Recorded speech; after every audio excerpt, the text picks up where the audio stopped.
Et on est en direct. Bonsoir tout le monde. J'espère que vous allez bien, que vous avez passé un bon début de semaine, un bon week-end et tout ça.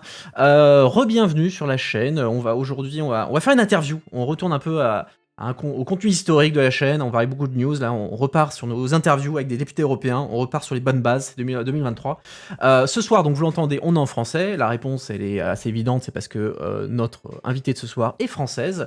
C'est une députée européenne, Valérie Hayé, du groupe Renew Europe, donc c'est Renaissance en France, donc on est, on va dire, les centristes au sein du Parlement européen, si on schématise un petit peu.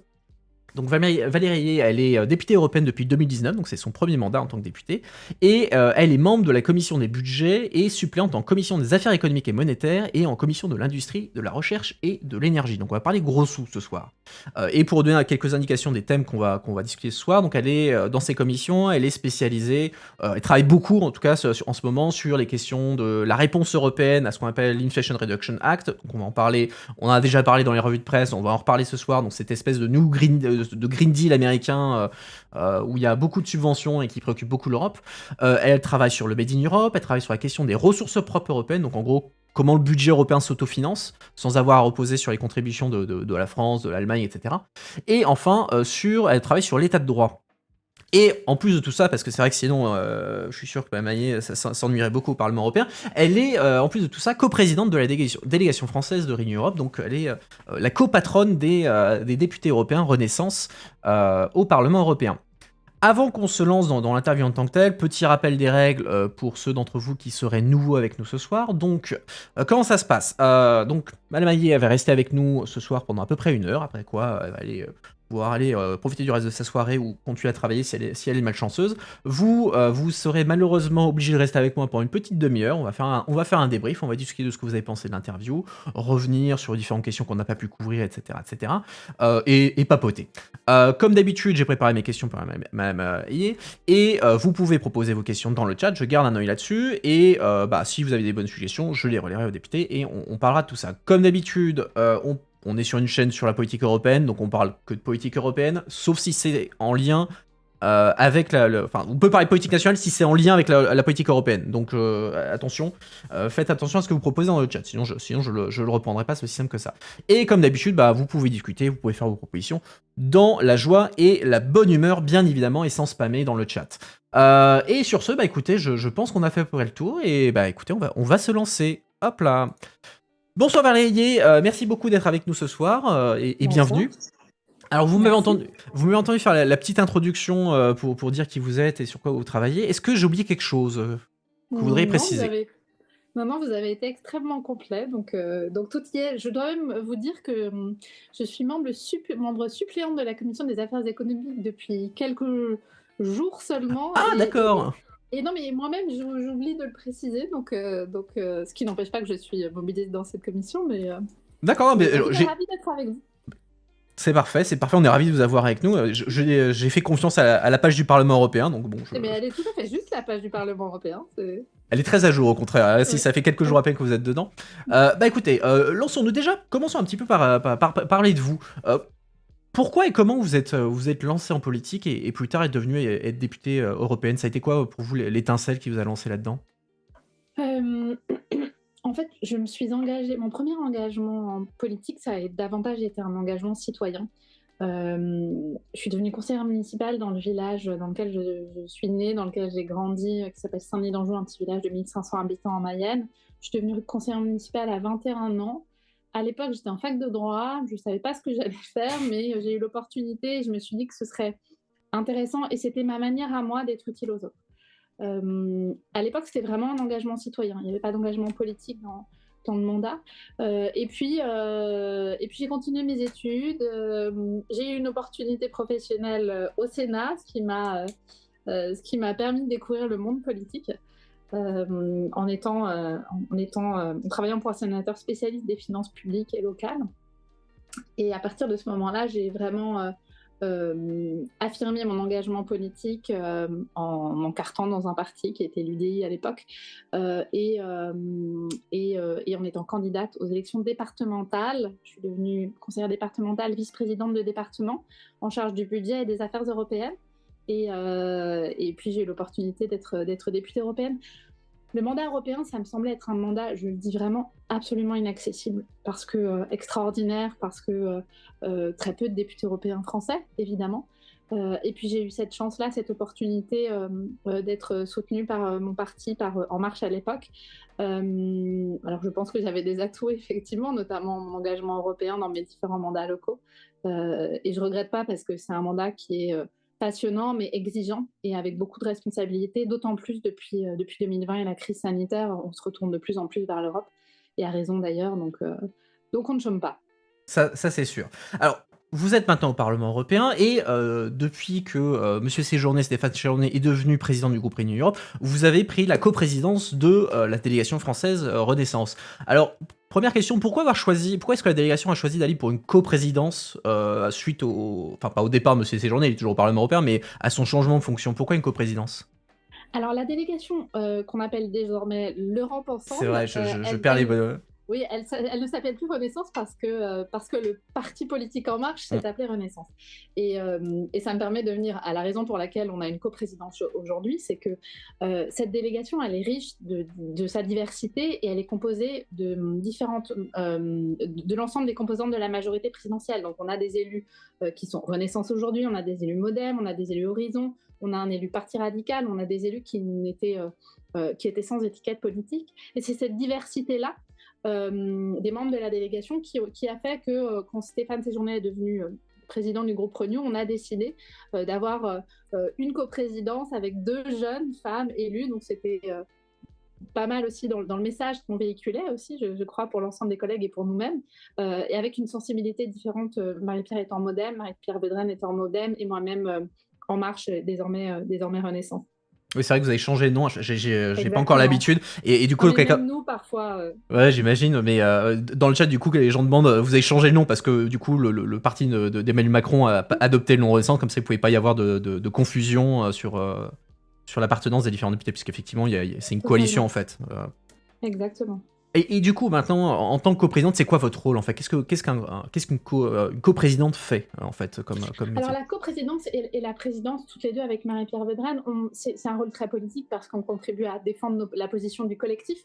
Concrètement, comment ça se passe? On est 24 députés membres de cette délégation, donc 24 députés en soutien de l'action du président de la République et membres de ce groupe Renew Europe. Donc on définit nos positions. D'abord, on a du débat en interne, donc en étant coprésidente, on anime ces débats avec Marie-Pierre. Et une fois que notre ligne est affirmée, il faut la défendre à la fois au sein du groupe politique et puis après essayer de la faire vivre et de la et faire en sorte que les autres groupes politiques adhèrent à cette ligne. Donc il s'agit de défendre notre ligne, la ligne de la délégation. Il y a une dimension nationale aussi évidemment très forte puisqu'on est délégation française du groupe Renew. Donc rôle politique et puis rôle un peu RH dans le sens où c'est beaucoup de coordination, de liens entre les collègues députés, membres de la délégation et puis avec les autres délégations membres du groupe politique. Alors peut-être pour vous qui ne sachez pas, parce que je suis dans mon jargon, une délégation c'est quoi? En fait, au Parlement européen, il y a des groupes politiques et chaque groupe politique est composé de délégations. Une délégation, c'est en clair un groupe de personnes qui ont été élues sur une même liste. Alors, il se trouve que nous, on a une seule délégation française, c'est de Français dans le groupe Renew, c'est la délégation Europe Ensemble. Mais dans mon propre groupe, j'ai parfois 2 délégations, d'un même pays. Par exemple, les Néerlandais, il y a la délégation élue sur la liste du parti VVD et il y a l'autre élu sur la liste du parti D66. Donc voilà, c'est cet esprit de délégation qu'on doit faire vivre. Et du coup, donc, la délégation française a une position un peu particulière au sein de Renew, parce que c'est la délégation la plus grande du groupe politique. Le président, maintenant, est un Français.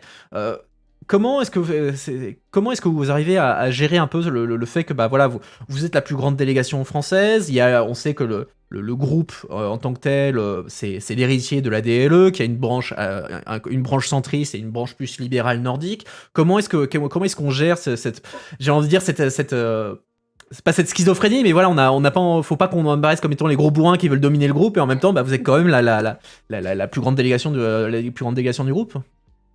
La sensibilité du groupe a quand même pas mal changé par rapport au précédent mandat, puisque aujourd'hui on est 103 députés. Alors j'avoue que j'ai oublié combien il y avait de membres dans le groupe ALDE Sur le précédent mandat, je crois qu'ils étaient moins de 60. Euh, et vraiment, ça m'échappe. Mais en tout état de cause, ce qui est sûr, c'est que le groupe, depuis 2019, a vraiment changé de physionomie. Il est beaucoup plus nombreux.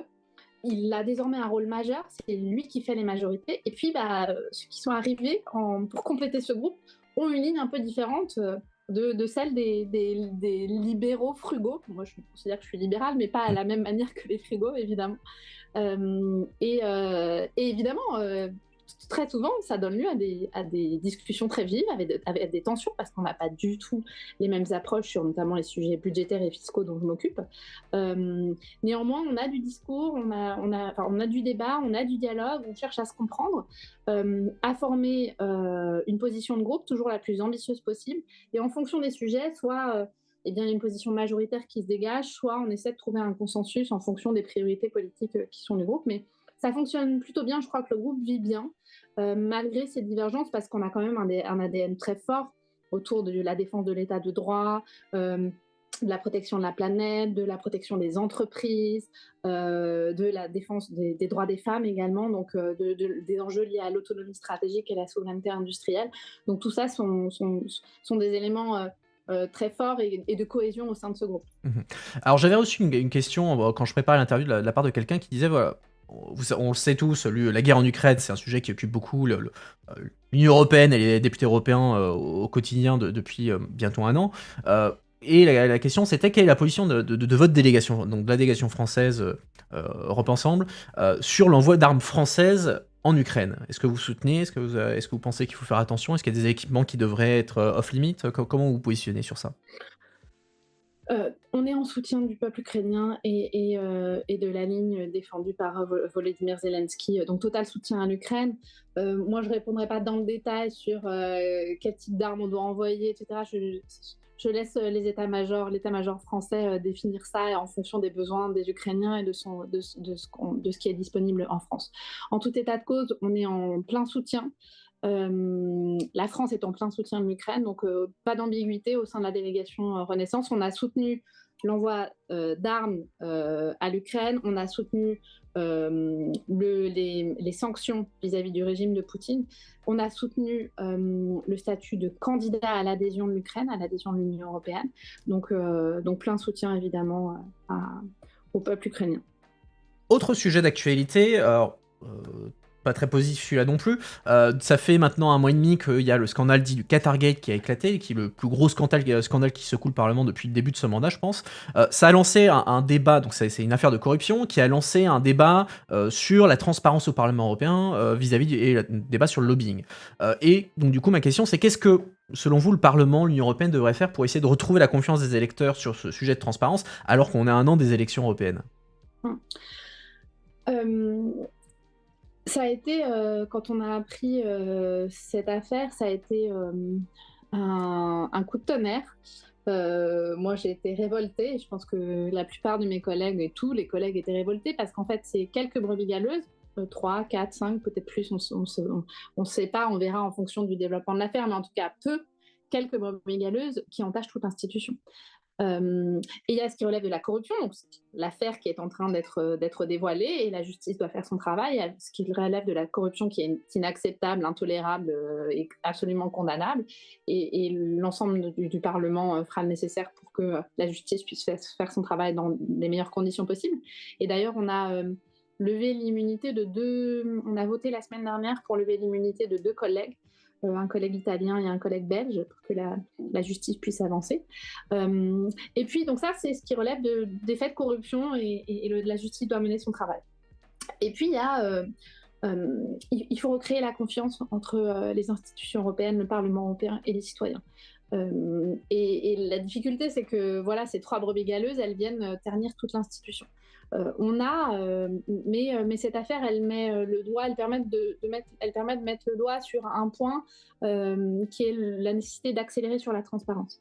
Et donc, moi, je me suis rendu compte, je l'ignorais, que les ambassadeurs de pays tiers n'avaient pas l'obligation d'être inscrits au registre de transparence. Au registre des lobbyistes, de déclaration, on n'avait pas d'obligation de déclaration, ce qui est un peu surprenant, mais ce que j'ignorais. Donc il faut qu'on rende ces obligations, cette déclaration obligatoire. Nous-mêmes, députés européens, quand on fait des rendez-vous avec des lobbyistes, ça n'est qu'une possibilité de les déclarer. Je pense qu'il faut le rendre obligatoire pour accélérer sur la transparence. Les lobbyistes, quand ils entrent au Parlement européen, ils peuvent entrer et sortir comme ils veulent. Ce serait bien de savoir à quel moment ils entrent dans le Parlement et à quel moment ils sortent de ce Parlement. Donc ça, c'est des mesures qui ont été proposées notamment par la présidente Roberta Metsola, la présidente du Parlement européen. C'est bien, ça va dans la bonne direction. Mais à mon sens, il y a une mesure qui est absolument fondamentale, qu'elle a proposée, mais dans un format beaucoup moins ambitieux que celui qu'on propose. Elle a proposé de mettre en place, de renforcer le comité consultatif éthique du Parlement européen. Très bien, pourquoi pas. Nous, ce qu'on porte avec la délégation depuis 2019 déjà, c'est pas nouveau, c'est qu'on crée, sur le modèle de ce qui existe en France, qu'on crée une haute autorité pour la transparence de la vie publique européenne. Elle servira à quoi, cette haute autorité? Eh bien, à contrôler, à vérifier qu'il n'y a pas de conflit d'intérêts, ou du moins à les limiter fortement, et à éviter ou contrôler qu'il n'y a pas eu d'enrichissement frauduleux pendant le mandat. Voyez, moi, par exemple, quand je suis devenue députée européenne, c'est le cas de tous mes collègues français, j'ai fait une déclaration auprès de la Haute Autorité pour la transparence de la vie publique avec mes potentiels conflits d'intérêts, et j'ai fait une déclaration de patrimoine en début de mandat. Et à la fin de mon mandat, je ferai une déclaration de patrimoine. Et la haute autorité, elle vérifiera. Évidemment, ce n'est pas un problème en soi de s'enrichir pendant le mandat si, par exemple, on gagne plus ou par rapport en étant député européen que sur son précédent mandat, mais sur ses précédentes responsabilités. Mais elle vérifiera s'il y a eu un enrichissement frauduleux. Et ça, je pense que c'est un point important, et on porte la mise en place de cette haute autorité pour la transparence de la vie publique. À l'échelle européenne, elle ne s'appliquerait pas seulement pour le Parlement européen. L'idée, c'est d'avoir un organe éthique indépendant auquel seraient soumis les députés européens, mais aussi les membres de la Commission européenne et les principaux responsables au Conseil. Ça, je pense que c'est un point important. Aujourd'hui, la présidente Metsola ne le porte pas. Nous, on continue de pousser en cette direction. Il faut savoir que nous, avec la délégation des députés et Stéphane Séjourné, on porte cette mesure-là depuis 2019. La présidente von der Leyen, en 2019, s'était engagée à faire une proposition en ce sens, qu'elle n'a jamais faite. Donc maintenant, il faut vraiment qu'on agisse. Soit la présidente de la Commission fait une proposition, soit les trois institutions se mettent autour de la table pour faire une proposition commune, ce qui aurait évidemment beaucoup plus de force et de poids politique, mais il faut se retrousser les manches parce que oui, il y a une rupture avec cette affaire, ce scandale du Qatargate, c'est évident. Justement, sur le dernier point que vous évoquez, l'idée de renforcer on va dire le monitoring de la transparence au niveau européen, que ce soit le Parlement européen, mais aussi les autres institutions. On sait que le Conseil, par exemple, donc l'institution qui représente les États membres, elle est historiquement très opposée à, on va dire, faire preuve de beaucoup de transparence. Ça vient de la manière dont ils se considèrent et aussi d'autres raisons politiques.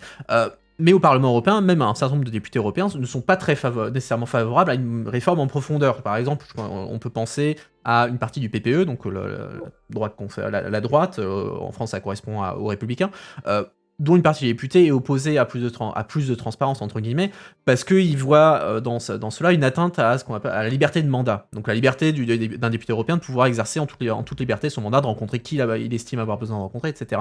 Est-ce que vous pensez que...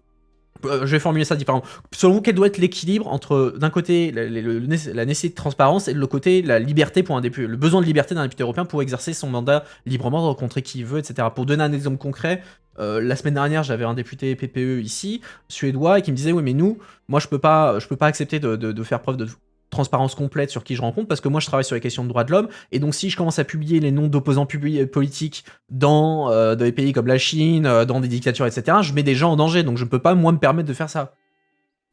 Oui, là pour le coup sur cet exemple-là, en effet, c'est un vrai sujet. Alors peut-être qu'il faut un statut particulier pour ces personnes-là. En tout état de cause, moi je voudrais pas opposer la transparence enfin, je considère pas que davantage de transparence, ça nuise à notre mandat. Au contraire, il faut évoluer avec son temps aussi. J'ai l'impression qu'il y a un clivage générationnel beaucoup sur cette question-là. Alors, il y a clivage de sensibilité parce que, vous l'avez dit, on voit bien que plutôt à la droite de l'hémicycle, il y a pas d'appétit, de grand appétit à avancer sur la transparence. Donc, il y a une question de sensibilité politique, mais moi, je vois surtout que c'est une question générationnelle, globalement, mes interlocuteurs, plus ils sont âgés, plus ils trouvent qu'il y a moins besoin de transparence. Donc, c'est une nouvelle culture politique aussi qu'il faut avoir.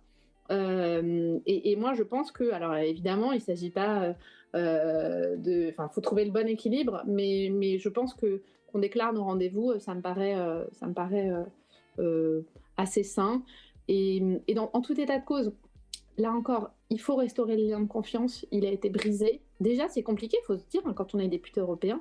Euh, Moi, tous les jours, je fais mon travail au Parlement européen, mais aussi j'essaie d'être en contact direct avec la population, soit dans mon département, la Mayenne, soit dans la région, soit en France ailleurs.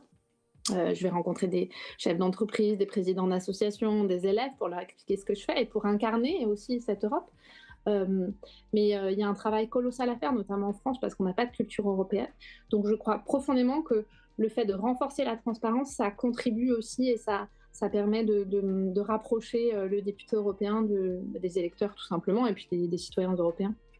Et c'est très clair. Alors, passons cette fois à vos commissions parlementaires. Hein. On a parlé suffisamment d'actualité. On pourrait parler très longuement d'actualité, mais passons déjà maintenant à vos commissions parlementaires. C'est aussi un peu de l'actualité, donc c'est quelque chose que j'ai mentionné un petit peu en introduction. L'Union européenne actuellement est très préoccupée par ce qu'on appelle l'Inflation Reduction Act américain, qui, malgré son nom, en fait, c'est une sorte de Green Deal industriel des Américains, avec énormément de subventions, énormément de crédits d'impôt qui sont donnés pour les industries qui produisent aux États-Unis. Et l'Union européenne, et la France en premier lieu, étaient furieuse, on va dire, au moins en ce qui concerne la France, et a proposé l'idée d'un modèle de Made in Europe pour répondre à cela. Alors, est-ce que vous pouvez nous expliquer un petit peu qu'est-ce que ça serait ce Made in Europe et en quoi ça répondrait à la crise potentielle ou au danger que représenterait potentiellement l'IRA? La difficulté de l'IRA, vous l'avez dit, c'est un plan de subvention massif. C'est avant une loi de réduction de l'inflation, c'est surtout un plan de subvention massif, un plan massif de subvention pour les industries vertes. Et pourquoi ça nous pose problème? C'est parce que non seulement aujourd'hui, donc il y a à la fois des subventions aux industries, mais aussi des crédits d'impôt aux particuliers, aux Américains qui achèteraient des panneaux photovoltaïques, des voitures électriques produites essentiellement aux États-Unis. Déjà, les constructeurs européens, par exemple Renault, Volkswagen, qui construiraient des voitures électriques, pourraient les vendre aux États-Unis, mais le consommateur n'aurait pas accès au crédit d'impôt. Donc déjà, c'est assez discriminant, et puis on se doute que les Américains, du coup, vont plutôt privilégier les constructeurs qui construiront aux États-Unis. Donc ça, c'est le premier point, et c'est l'un des sujets de négociation en ce moment pour ouvrir le bénéfice des crédits d'impôt aux constructeurs européens qui opèrent en Europe. Mais à la limite, ça, c'est le moins gênant, je trouve, entre guillemets, le moins problématique pour nos industries. Le point problématique, c'est le niveau des subventions qui sont versées aux États-Unis et en plus, l'appel du pied que les États-Unis font à nos entreprises européennes. Aujourd'hui, les industries européennes, elles se font appeler par les Américains en disant « Nous, on a beaucoup de subventions à vous donner, donc venez chez nous ». Et en plus, les entreprises européennes, elles ont un prix de l'électricité qui est 4 à 6 fois plus élevé qu'aux États-Unis. Donc aujourd'hui, les industriels européens ont un vrai intérêt économique à aller aux États-Unis et il y a déjà des industriels qui ont annoncé, qui avaient des projets en Europe, qui ont annoncé qu'ils abandonnaient leurs projets en Europe pour aller aux États-Unis. C'est le cas d'Iberdrola, l'espagnol Iberdrola, c'est le cas de Safran en France, c'est le cas je donne souvent cet exemple-là parce que je trouve assez marquant, de Northvolt, le spécialiste suédois des batteries, qui avait un projet de Gigafactory en Allemagne. L'Allemagne proposait 150 millions d'euros de subventions. Les États-Unis sont prêts à mettre 600 à 800 millions de dollars sur la table. Et donc, Northvolt a déjà fait son choix. Donc, c'est important qu'on ait une réponse, nous, en Européens, à la fois pour garder ces industries sur notre sol, parce que c'est des emplois à la clé, et aussi parce que des emplois à la clé, mais aussi c'est indispensable à notre autonomie stratégique. Si nos industries partent aux États-Unis, on n'aura plus demain le tissu industriel pour avancer sur ces questions-là. Et alors, les industries mettent le paquet sur les États-Unis, mettent le paquet sur l'industrie verte. C'est un point important. Moi, je prêche depuis 1 an pour mon groupe au Parlement européen pour que on mette de l'argent sur la table pour bâtir notre autonomie stratégique, évidemment dans la transition énergétique, mais pas que. La souveraineté européenne ne peut pas se limiter aux questions de transition climatique. Il faut qu'on mette de l'argent sur la table pour évidemment la tech, mais aussi les puces, la défense, le spatial, la santé, parce qu'on voit avec les différentes crises qu'on a traversées, la crise sanitaire, la crise économique, la crise géopolitique, la crise énergétique, à quel point on est dépendant, nous, Européens. On est dépendant de Taïwan pour les puces, de la Chine pour les panneaux photovoltaïques. On était dépendant de la Russie pour notre approvisionnement énergétique. 80% des composants du paracétamol est produit en Inde. Ça n'est plus possible. Donc, il faut véritablement accompagner nos industries pour qu'elles préservent leurs activités en Europe, voire même relocaliser certaines activités qui sont parties à l'autre bout du monde. Et du coup, il y a déjà un plan européen en la matière ou pour le moment vous êtes toujours en train de prêcher pour que la Commission bouge sur ça? Alors, la Commission a fait ses propositions la semaine dernière, des premières propositions. Les chefs d'État et de gouvernement doivent en discuter cette semaine. Et nous, au Parlement européen, je pilote pour mon groupe la position de mon groupe, mais aussi la position du Parlement européen sur cette question-là. Et en clair, parmi les solutions qui se dessinent, il y a le fait de simplifier les processus, les process en Europe, aller plus vite, moins de charges administratives pour les entreprises et pouvoir accélérer sur les projets d'intérêt commun. En clair, que ça ne dure pas 2 ans pour mettre en place un projet d'intérêt commun en matière de batterie ou d'hydrogène, mais qu'on ait des temps beaucoup plus courts, parce qu'aux États-Unis, la décision est prise et quelques mois plus tard, le dispositif est mis en œuvre. Donc, accélérer sur simplification administrative, des moyens supplémentaires. Et pour les moyens supplémentaires, il y a 2 choses. Un, à court terme, assouplir les aides d'État, donc les aides que les États peuvent verser à leurs industries. Ça, c'est bien parce qu'on a un cadre qui réglemente les aides d'État en Europe. Et l'idée de les assouplir, c'est en fait de permettre aux États de verser rapidement de l'argent à leurs industries pour les soutenir. C'est bien. Le problème, c'est que tous les États n'ont pas les mêmes capacités budgétaires. Et en clair, la France et l'Allemagne vont pouvoir aider leurs industries, mais les autres États, beaucoup moins. Et donc, c'est pour ça que l'assouplissement des aides d'État, c'est nécessaire, mais ce n'est pas suffisant. Il faut mettre en place le fonds de souveraineté, que moi je porte depuis 1 an maintenant. La Commission européenne l'a proposé. Pour moi, ça reste insuffisamment ambitieux aujourd'hui dans sa proposition, à la fois en termes de périmètre. Je vous l'ai dit, je pense que le fonds de souveraineté, il ne doit pas se focaliser uniquement sur le vert. On doit parler de vert, mais aussi d'alimentaire, de défense, de spatial, de microprocesseurs, de quantique, etc. Et aussi sur les montants qui sont mis sur la table, parce que si on veut être sérieux, à mon sens, il ne faut pas juste faire un copier-coller de l'IRA américain, il faut mettre beaucoup d'argent sur la table parce que c'est un projet à moyen long terme de véritablement bâtir notre autonomie stratégique. Donc ça, c'est pour le volet budgétaire. Et il y a 2 autres priorités qui sont mises sur la table et qu'on soutient, proposées par la Commission européenne et qu'on soutient. C'est le fait de former nos professionnels et nos travailleurs en Europe, parce que oui, il faudra produire des panneaux photovoltaïques en Europe, mais il faudra aussi pouvoir les installer. Et le panneau photovoltaïque ne va pas être livré en kit par Ikea, donc il faut accélérer sur la formation. Et il faut continuer à diversifier nos approvisionnements avec des partenaires extra-européens. Donc, c'est continuer à avancer sur des accords commerciaux pour ne plus être dépendant de la Chine, par exemple, pour les matériaux rares. Donc, c'est un grand plan large. Aujourd'hui, la Commission européenne se focalise sur l'industrie verte. Nous, on pense que c'est bien, mais il faut aller bien au-delà. Alors vous l'avez déjà évoqué, il y a un des points qui fait débat dans la réponse européenne à l'IRA, c'est la question des aides d'État, où il y a un certain nombre d'États, comme vous l'avez dit, qui craignent que l'assouplissement des règles européennes en matière d'aide d'État, qui ont déjà été assouplies depuis le début du Covid, et on sait que dans les derniers chiffres, il y a 80% des aides d'État approuvées qui l'ont été juste pour 2 pays, la France et l'Allemagne. Donc il y a une crainte de beaucoup d'autres pays qui disent voilà, si on continue à assouplir les aides d'État, ça va se faire uniquement au bénéfice des grands pays riches, donc la France et l'Allemagne, et les autres vont se retrouver laissés derrière. Et on voit bien que même si la Commission soutient cet assouplissement, on sent que certains ne sont pas complètement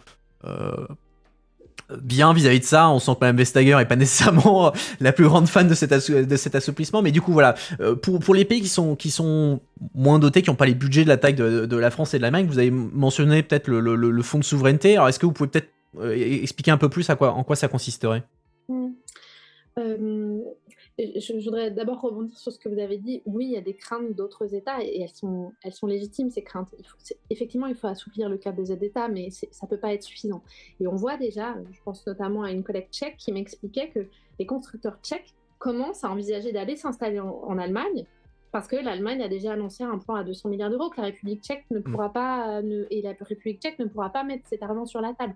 Donc on a un risque de voir, enfin, on veut éviter que les entreprises européennes ne partent aux États-Unis, on a un risque dans le marché intérieur entre les 27 États membres d'avoir le même phénomène avec des entreprises tchèques qui partiraient par exemple en Allemagne.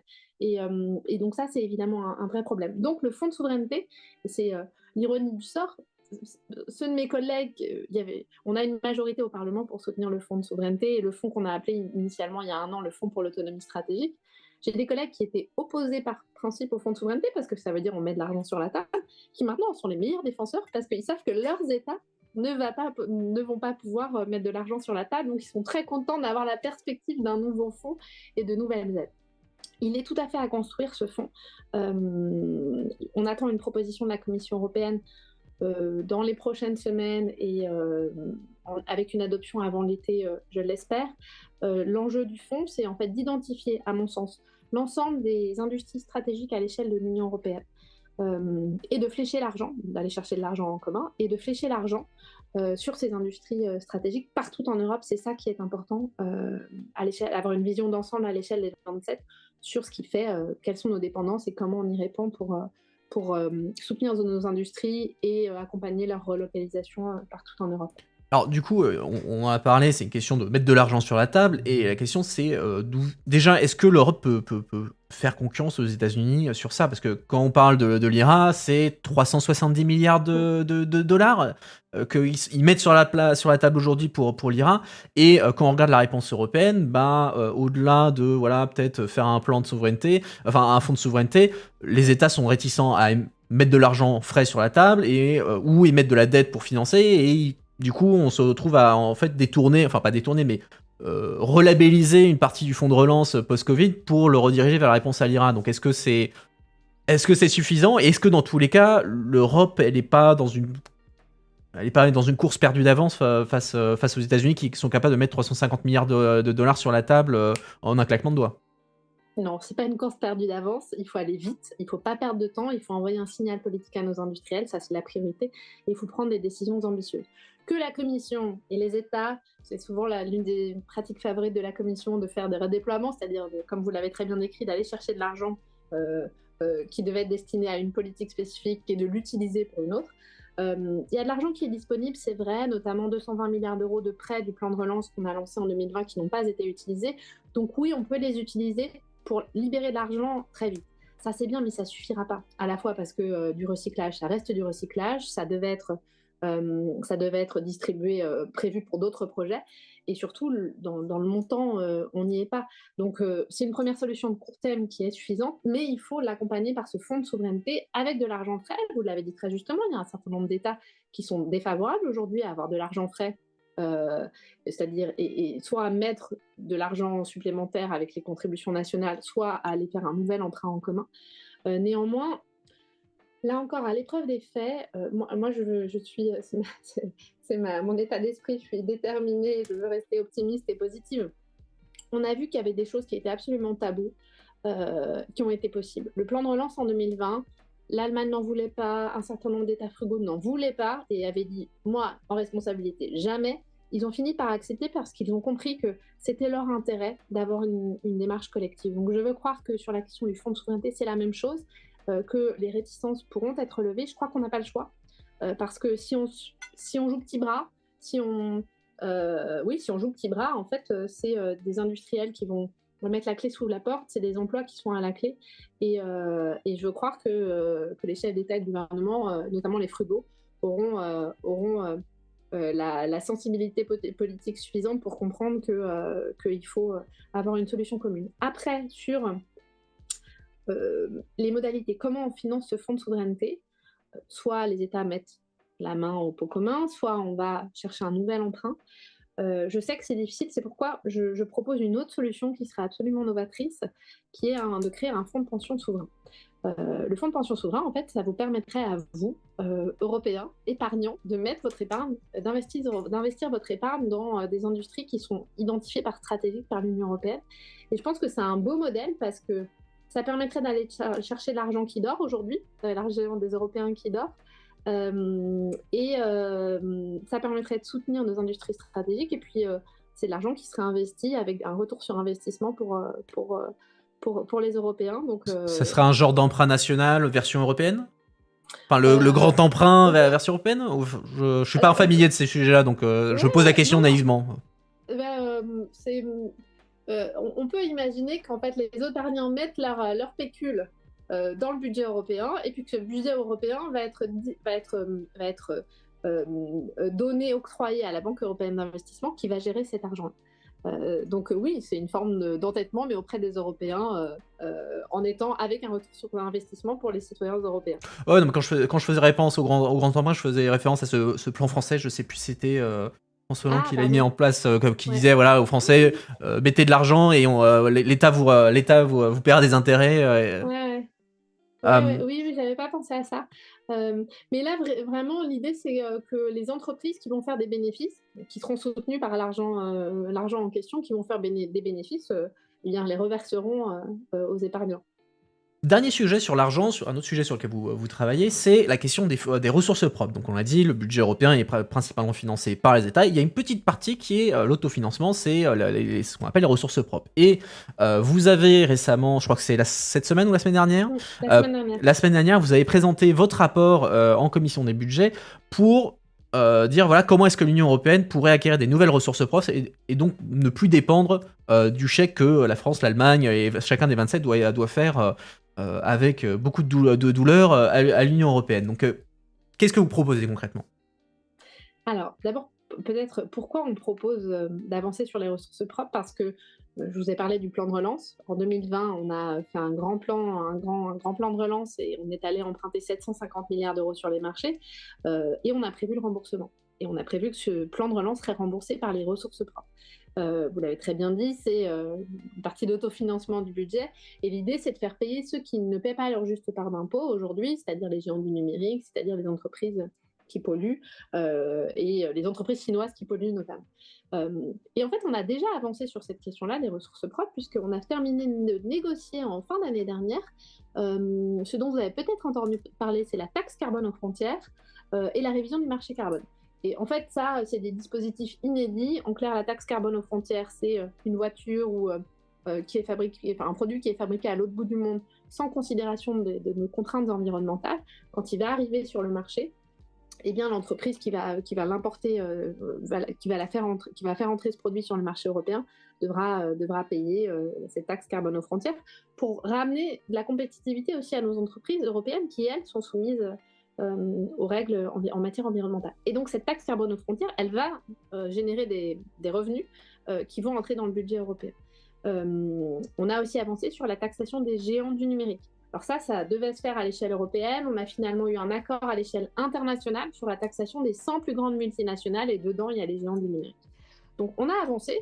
Maintenant, il y a encore une autre étape, c'est que les trois dispositifs dont je vous parle, taxation des géants du numérique, taxe carbone aux frontières et marché carbone, recettes du marché carbone, il faut encore que les États disent à l'unanimité qu'ils acceptent que ces recettes, elles entrent dans le budget européen. Donc on a encore un nouvel acte à faire.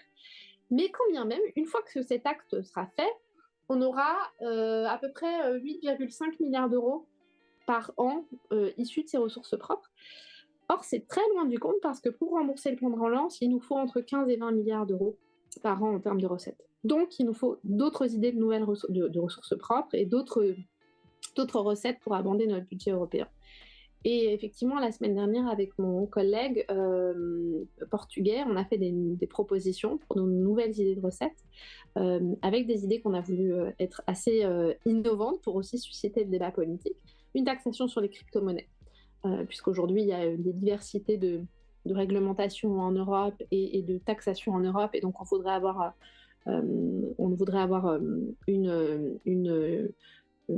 un dispositif à l'échelle européenne. On a proposé aussi de faire contribuer les États membres sur la base de l'écart de salaire entre les hommes et les femmes pour inciter les États membres, les États dans lesquels il y a un écart de salaire important entre les hommes et les femmes, eh bien, à mettre en place les mesures pour réduire cet écart. Et puis, Et du coup, sur cette mesure, comment ça fonctionne? Enfin, comment est-ce qu'on taxe l'écart entre les revenus Ouais. entre les hommes et les femmes? Je comprends pas bien comment ça fonctionne. En fait, là, ce serait pas une taxation, ça ferait partie des contributions des États. Tous les ans, vous l'avez dit, les États membres versent un chèque au budget européen. Et en fait, on évaluerait dans chacun des pays, sur la base des statistiques qu'on a aujourd'hui, l'écart de salaire entre les hommes et les femmes. Et il y aura une partie de cette contribution, de la France, de l'Allemagne, de la Roumanie, etc., qui serait assise sur l'écart de salaire entre les hommes et les femmes. Et OK. donc, si les États les plus vertueux paieraient un peu moins que les États qui seraient les moins vertueux. Et donc, il y a une dimension incitative très très forte. Donc, assis sur. C'est encore un mécanisme différent, mais ça reste des ressources propres. D'accord. C'est-à-dire ça reste de l'argent qui vient alimenter le budget européen. Et puis, il y a l'idée novatrice qui nous permet de faire vivre et qu'on espère qui fera vivre le débat politique, c'est une taxe équitable aux frontières. En partant du constat, un peu sur le modèle de la taxe carbone aux frontières d'ailleurs, en partant du constat qu'aujourd'hui, sur le marché européen, on achète tous des chaussures, des baskets, des t-shirts, des iPhones qui sont fabriqués à l'autre bout du monde par des travailleurs qui vivent dans une situation d'extrême pauvreté et qui sont très très mal payés. Et non seulement ces travailleurs ils sont très mal payés, mais en plus ça crée de la concurrence déloyale pour nos entreprises en Europe. Et donc ce qu'on propose, c'est que la multinationale qui fabrique ces produits en Birmanie, au Bangladesh ou ailleurs, elle paie une charge à l'Union européenne, une charge qui serait équivalente entre ce qu'elle verse à son travailleur aujourd'hui et le revenu de pauvreté tel qu'identifié par la Banque mondiale. Donc un exemple, par exemple le Bangladesh, le seuil de pauvreté est à 3,65 $ par jour, identifié par la Banque mondiale. La multinationale qui paie ses travailleurs 2,65 $, son travailleur 2,65 $, elle devra le payer 1 € de plus. Donc elle a deux choix. Soit elle le paie 1 € de plus, soit elle décide de ne pas le payer 1 € de plus. Dans ce cas-là, en arrivant aux frontières de l'Union européenne, pour rentrer sur le marché, elle devra payer une charge à l'Union européenne. C'est ça la logique de cette taxe équitable aux frontières. Alors, j'ai deux questions sur les ressources propres de la part du chat. Première question, c'est à nouveau sur cette contribution, sur l'écart de salaire entre les hommes et les femmes. Dans le chat, ils disent, mais attendez, c'est pas une ressource propre, vu que ça dépend d'un chèque fait par les 27, donc en quoi c'est une ressource propre? Ça vient quand même alimenter le budget européen. En fait, l'idée des ressources propres, c'est d'inciter, c'est de récupérer de l'argent, mais c'est aussi d'inciter, de faire changer les comportements. On a depuis le 1er janvier 2021 ce qu'on a appelé une ressource propre, mais en fait c'est une contribution des États membres, c'est la contribution plastique. Et on l'a identifiée comme ressource propre. Et la contribution plastique, c'est quoi? C'est les États qui recyclent mal leur plastique, contribueront plus au budget européen. Donc c'est vraiment ça. Et là, dans cette logique, l'idée, c'est d'inciter les États à mettre en place les dispositifs de recyclage dans leur territoire pour qu'il y ait moins de plastique non recyclé et qu'on ait un effet vertueux. Donc c'est la même logique en fait. C'est une ressource propre, mais c'est davantage une contribution. Mais à la fin, l'important c'est que ça permet de récupérer de l'argent au budget européen, mais et surtout aussi que ça permette de faire changer les comportements. En l'occurrence là, ça permette de réduire les écarts entre les hommes et les femmes de salaire. Et la deuxième question qui est dans le chat, donc c'est en lien avec la taxation minimale qui a été négociée à l'OCDE, que vous aviez évoqué, qui était un débat qui avait commencé à l'Union européenne. On a maintenant un taux minimum de 15% qui a été adopté au niveau de l'OCDE, ça doit devenir la norme au niveau européen. Et donc la question c'est, est-ce que vous seriez favorable à ce que ce taux minimum de 15% soit au-dessus de 15% dans l'Union européenne? C'est-à-dire que l'Union européenne décide d'aller au-delà, et dans ce cas-là, qui pourrait, quels que soient des partis politiques, des pays, pourraient éventuellement s'opposer à une telle évolution à la hausse des taux de taxation minimum? Moi, j'ai pas de problème à ce que ce soit au-delà parce qu'en plus, notamment en France, on est au-delà des 15%. Certains États avaient des. En fait, le problème, c'est qu'on a en Europe quelques États qui ont une fiscalité très très avantageuse ou agressive selon la manière dont on se présente. En clair, l'Irlande, les Pays-Bas, le Luxembourg, etc., Malte. Et on cherchait à avoir un accord à l'échelle européenne. Il y a eu en même temps les discussions à l'échelle internationale, donc c'est encore mieux d'avoir les discussions et un accord à l'échelle internationale que d'avoir à l'échelle européenne. Après, si on veut aller plus loin en tant qu'Européen, c'est tout à fait possible. Je doute qu'il y ait un engagement politique des 27, puisque sur ces questions-là, il faut une décision unanime des 27. Je doute qu'on réussisse à avancer sur ces questions demain matin, parce qu'il faut déjà que l'accord négocié à l'échelle internationale soit transposé. Ce n'est pas encore le cas. Et une fois qu'il sera transposé, alors on pourra peut-être essayer étape par étape d'aller plus loin. Je pense que 15%, évidemment, je pense que j'aurais aimé plus, mais c'est déjà une très bonne base et c'est un pas fondamental. En tout état de cause, je le redis, sur ces questions-là, il faut l'unanimité des 27, donc c'est forcément très compliqué parce que chaque État, pour des raisons qui lui sont propres, aura intérêt soit à ne pas faire bouger les règles, soit à utiliser un dossier en particulier pour faire du chantage sur un autre dossier. Je pense notamment à Viktor Orban, dont c'est l'activité favorite, qui justement avait bloqué une partie des négociations sur cette question-là, en espérant avoir l'argent du plan de relance qu'on lui avait refusé, tout simplement parce que l'état de droit n'est pas respecté chez lui. Bah, parlons justement de l'état de droit et de monsieur Orban, donc Premier ministre de la Hongrie. J'avais une question sur ce sujet, qui est voilà, justement sur l'état de droit. Qu'est-ce que l'Union européenne peut faire face à la Hongrie d'Orban et si on étend un peu aussi à la Pologne. Alors maintenant, le groupe de Visegrad est un peu moins problématique avec les élections en République tchèque et en Slovaquie, mais voilà, si on se concentre sur la Pologne et la Hongrie, comment est-ce qu'on gère ce Viktor Orban, ces gouvernements qui sont assez hostiles dans une certaine mesure à une Europe libérale. On voit notamment en Hongrie actuellement la dernière nouveauté d'Orban, c'est cette grande campagne de communication où il dit que 97% des Hongrois sont opposés aux sanctions russes et que l'Union européenne est responsable de l'inflation galopante dans l'économie hongroise. Donc comment est-ce que l'Union européenne peut répondre à ça? L'Union européenne a tardé à répondre et maintenant on commence à répondre avec des outils puissants. Pourquoi c'est important de répondre? Vous l'avez dit, parce que Orban est l'un des tenants, et il l'a théorisé, des démocraties illibérales. Je disais tout à l'heure que moi j'étais libérale, oui, je suis dans un groupe libéral. Et alors évidemment, en France, le mot libéralisme est souvent connoté négativement, mais il y a différentes acceptions du mot libéral, et notamment sur les questions valeurs et les questions politiques. Être libéral et être partisan de la démocratie libérale, c'est tout simplement respecter nos principes fondamentaux. Aujourd'hui, s'assurer que la justice est bien indépendante, que la presse est libre, etc. Et aujourd'hui, ça n'est plus le cas, de moins en moins le cas, en Pologne et en Hongrie. Et donc, on a ce qu'on appelle dans le jargon l'article 7, mais en clair, la possibilité pour un État de se voir privé de ses droits au Conseil si l'état de droit n'est pas, enfin, si les règles dont on vient de se parler, les principes démocratiques sont bafoués. Sauf que pour le mettre en œuvre, il faut l'unanimité des autres États. Et en clair, ce qu'on a vu, c'est que la Pologne protège la Hongrie quand il faut voter, et puis la Hongrie protège la Pologne quand il faut voter. Et donc, ce qu'on a fait, nous, au Parlement européen, c'était un combat de longue date du Parlement, mais on a pu le concrétiser là, sous cette mandature. On a voulu conditionner le versement de l'argent européen au respect de l'état de droit. Et en clair, on a dit à Orban, écoutez, chez vous, les juges ne sont pas indépendants, la presse n'est plus libre, et notamment parce que les juges ne sont pas indépendants, on n'a aucune garantie que l'argent européen, il aille bien là où il devrait aller, parce qu'on n'a pas de garantie que les pratiques de corruption sont bien interdites ou sont bien sanctionnées quand elles ont lieu.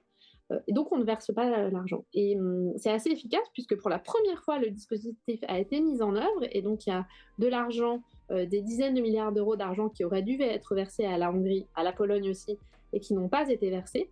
Et c'est intéressant parce que non seulement cet argent n'a pas été versé, mais surtout, les États en question commencent à changer leur réglementation pour pouvoir bénéficier de l'argent européen.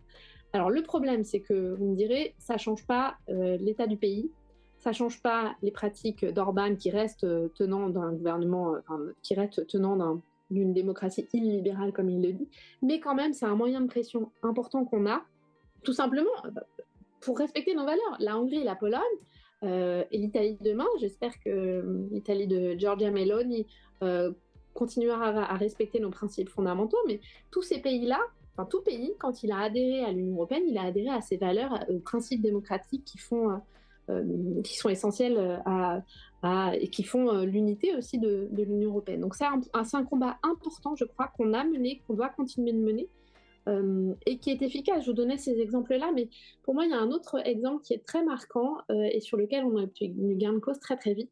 Je ne sais pas si vous vous souvenez que, je crois que c'était en 2021, il y a des régions en Pologne qui se sont déclarées zone de... Non LGBT, oui. Exactement. En clair, dans ces régions-là, les personnes LGBT n'avaient pas le droit de citer. C'était à peu près ça. Et donc nous, on a réagi très vite en tant que Parlement européen, et notamment sous la dynamique de Pierre Karleskind, mon collègue député européen breton, membre de la délégation, en déclarant le Parlement européen et l'Europe zone de liberté pour les personnes LGBTI. Non seulement on a fait ce coup de communication et ce coup de politique, ce message politique très fort en opposition, en réaction pour dire l'Europe est une zone de liberté, et en plus on a fait pression sur la Commission européenne pour qu'elle ne verse pas l'argent à ces régions polonaises. C'était des dizaines de milliards d'euros qui étaient en jeu. Et hasard ou pas, progressivement, ces fameuses régions, elles avaient besoin d'argent européen et donc elles ont retiré ces résolutions. Donc encore un exemple une illustration du fait que cette pression, elle fonctionne. Néanmoins, c'est tout le combat politique qu'il faut continuer à mener pour éviter la progression des populistes et des eurosceptiques. Malheureusement, on le voit en Suède, en Italie, vous l'avez dit, il y a eu certaines élections qui sont plutôt rassurantes récemment.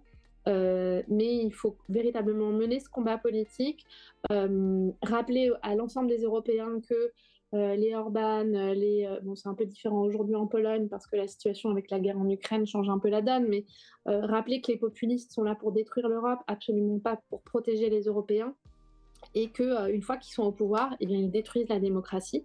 Et on a l'exemple de Trump, de Bolsonaro aussi, outre-Atlantique, qui sont des exemples extrêmement préoccupants de ce que font les populistes une fois qu'ils sont au pouvoir, et même quand ils le quittent, avec des tentatives de reprendre le pouvoir contre les élections. Alors je reviens très brièvement sur le sujet d'avant, même si c'est en lien avec la Pologne, donc toujours sur la question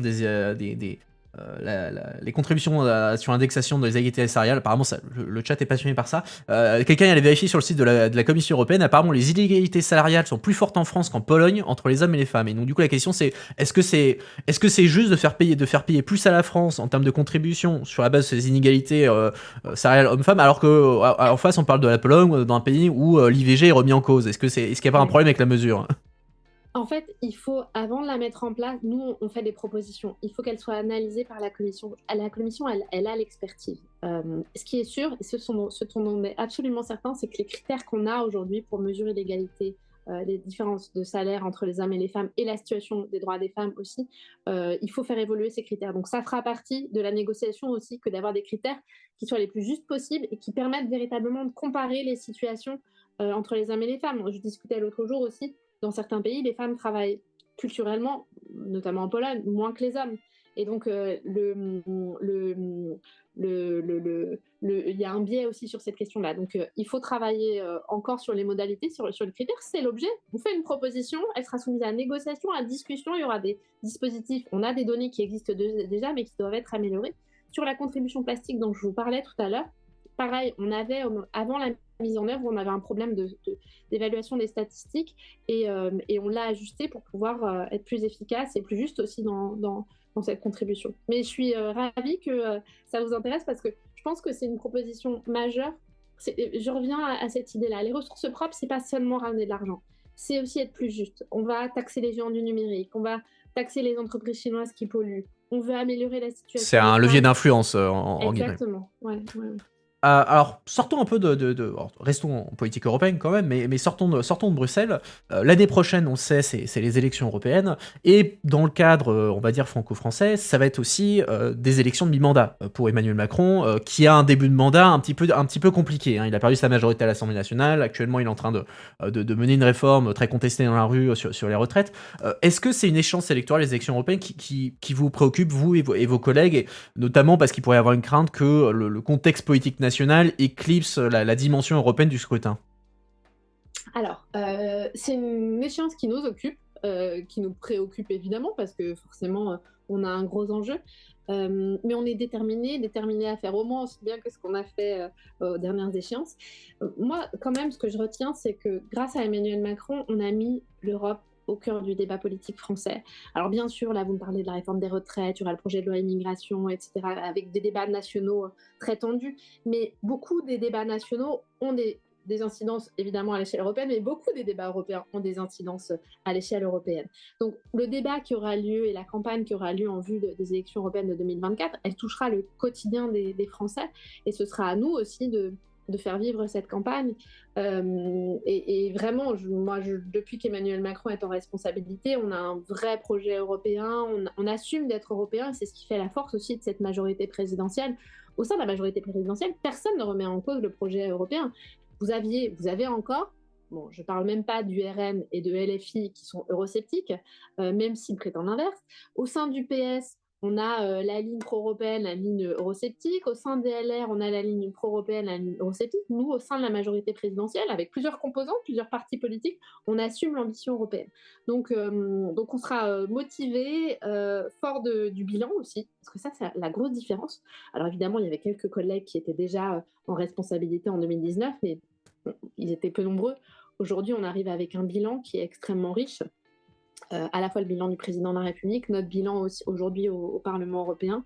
La présidence française du Conseil de l'Union européenne au premier semestre 2022 a été un coup d'accélérateur extraordinaire. Et même nos opposants politiques, quand ils sont de bonne foi, reconnaissent qu'on a fait un travail formidable. Donc moi, je suis confiante. On a de vrais atouts pour, euh, pour remporter la mise. Et là encore, on a encore beaucoup de travail et de pain sur la planche. On parlait des populistes tout à l'heure. La meilleure réponse aux populistes, c'est de continuer à travailler, de continuer à défendre le projet européen, pas par dogmatisme ou par idéologie, mais parce qu'en fait, on considère que c'est aussi comme ça qu'on protégera les Français, qu'on parle de défense commune, de transition énergétique, de protection de la planète, de souveraineté européenne et souveraineté stratégique, d'autonomie stratégique. C'est en européen qu'on sera plus fort, et donc en européen, on sera plus fort aussi. La souveraineté européenne et la souveraineté nationale vont de pair. Vous l'avez dit, Emmanuel Macron a fait de l'Europe un des piliers de ses de ses deux mandats maintenant. Et une critique qui a été faite depuis de longue date en France, c'est le fait qu'on parle pas souvent d'Europe en France, notamment dans les médias nationaux. Est-ce que vous pensez que, déjà, est-ce qu'il y a eu une amélioration au cours des dernières années? On parle un peu plus d'Europe dans les médias nationaux. Et comment vous, est-ce que vous faites, par exemple, à votre niveau en tant que députée européenne, pour essayer de pousser un peu plus les médias français à couvrir les questions européennes, et qu'en gros, l'Europe se va juste une fois tous les 5 ans? Mmh. Oui, on avance, ça s'améliore, on a de plus en plus de médias qui s'intéressent à ce qu'on fait, parce qu'ils comprennent aussi que les grands défis qui sont devant nous vont se régler à l'échelle européenne, mais on est très loin du compte, il faut se le dire. Il n'y a pas de culture européenne en France, il n'y a pas de culture européenne dans les formations des journalistes, et souvent l'Europe c'est un peu vu comme la cinquième roue du carrosse. Donc à la fois il faut que les médias prennent leurs responsabilités, il faut qu'on change, qu'on fasse évoluer la formation des médias, il faut que nous aussi dans la formation de nos jeunes, on inculque la culture européenne. Donc c'est un chantier colossal qu'il faut faire avancer. Dans le débat politique, l'Europe est arrivée maintenant, donc ça c'est plutôt bien. Et après, je considère que chacun de nous, en tant que député européen, vous en tant que pro-européen, on a une responsabilité pour parler d'Europe, pour exprimer notre vision du projet européen, pour expliquer en quoi on considère que oui, l'Europe elle change notre vie et en bien. Et moi j'aime bien aussi, je pense qu'il faut faire entrer l'Europe par toutes les manières. Et donc vous, ce que vous faites avec cette séquence sur Twitch, c'est vraiment génial, parce que ça permet de vulgariser aussi l'Europe. J'aime bien citer la série Parlement. Je ne sais pas si vous Oui, l'avez vue. oui, je l'ai Voilà. même commenté sur la chaîne. Et c'est génial, parce qu'on a aussi besoin de faire entrer l'Europe dans les foyers avec des séries légères, avec de l'humour, avec du 5e degré.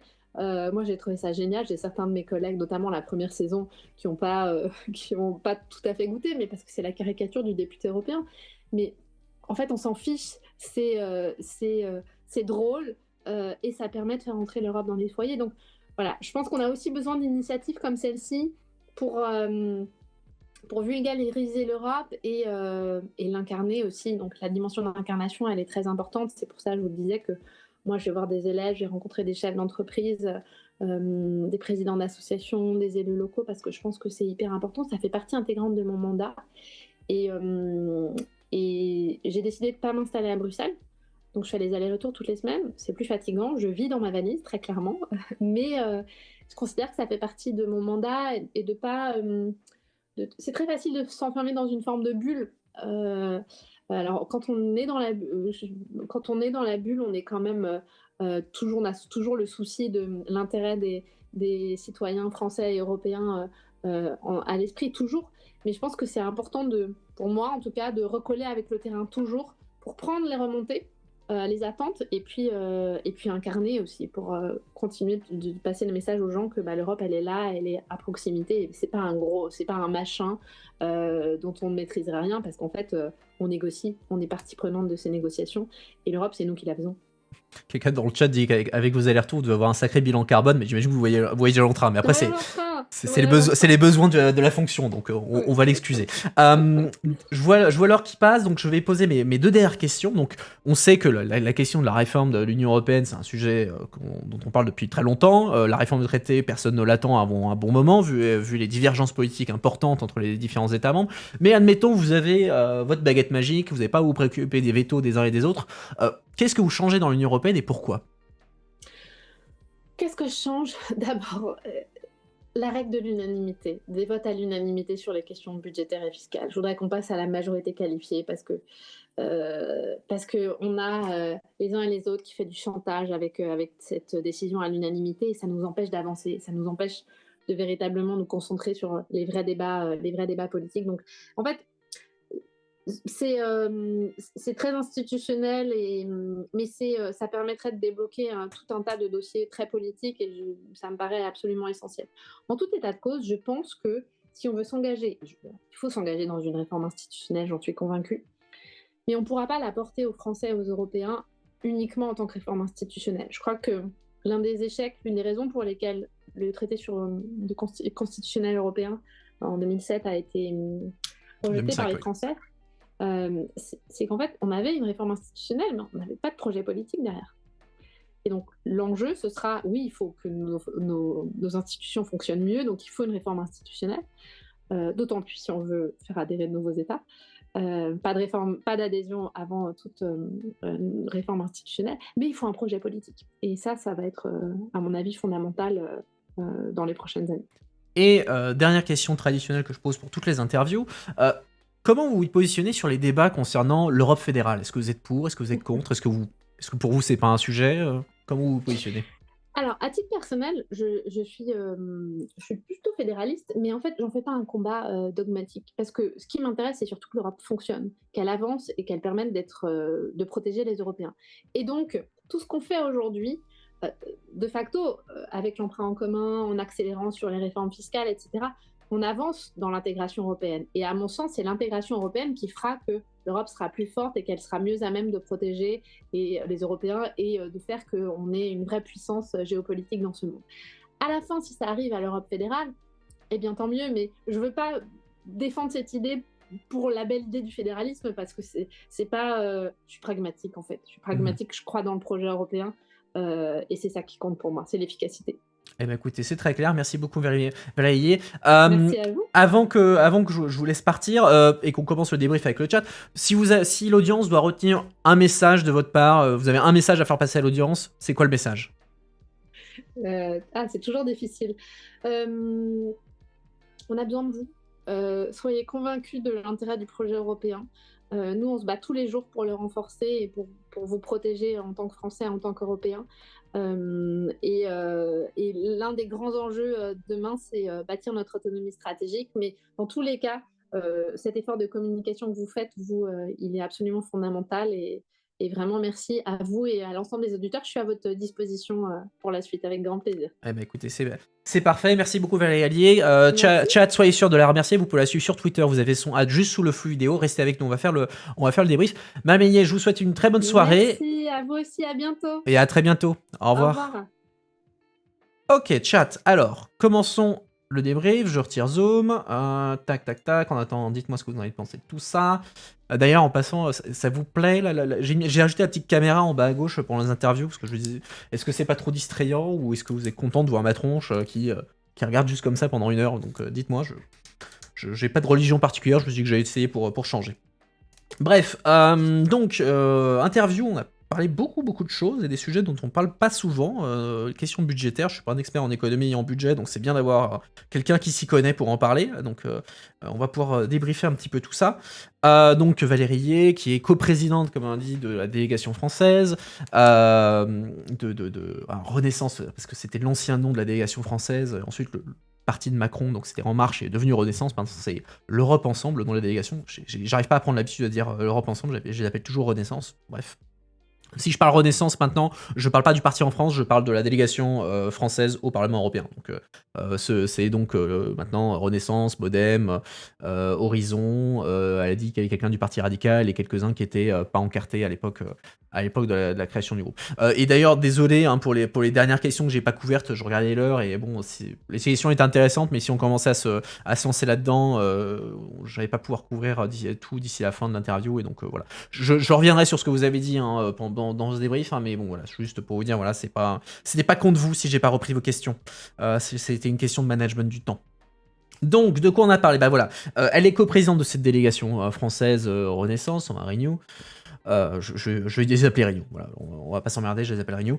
Donc il se trouve, c'est la plus grande délégation française aujourd'hui. Alors à l'époque, ils étaient à égalité, il me semble, avec Rassemblement National, mais comme le Rassemblement National, ils ont perdu des députés parce que les Émoris se sont barrés de leur délégation. Maintenant, c'est formellement Renew qui est en tête en termes de délégation française. Donc c'est une grande délégation, hein, c'est la plus grosse délégation française du groupe centriste au Parlement européen, donc le Renew Europe, qui est le troisième plus grand groupe au Parlement européen. Donc vous avez le PPE, donc la droite, hein, LR, le groupe socialiste, les socialistes, et ensuite vous avez Renew, les centristes, libéraux, qui sont là, et en gros, ils sont un peu les... Suivant les sujets, ils sont un peu faiseurs de roi sur les différents votes, etc. Donc on va dire c'est les trois principaux groupes. Après, vous pouvez mettre les verts si vous voulez étendre un peu. Vous avez les quatre grands groupes, c'est assez cela. On va dire au centre de la politique européenne. Vous avez aussi le CR, etc. Mais on va dire les chevilles ouvrières de la politique européenne, c'est PPE, Socialiste, Renew et un tout petit peu en marge les verts.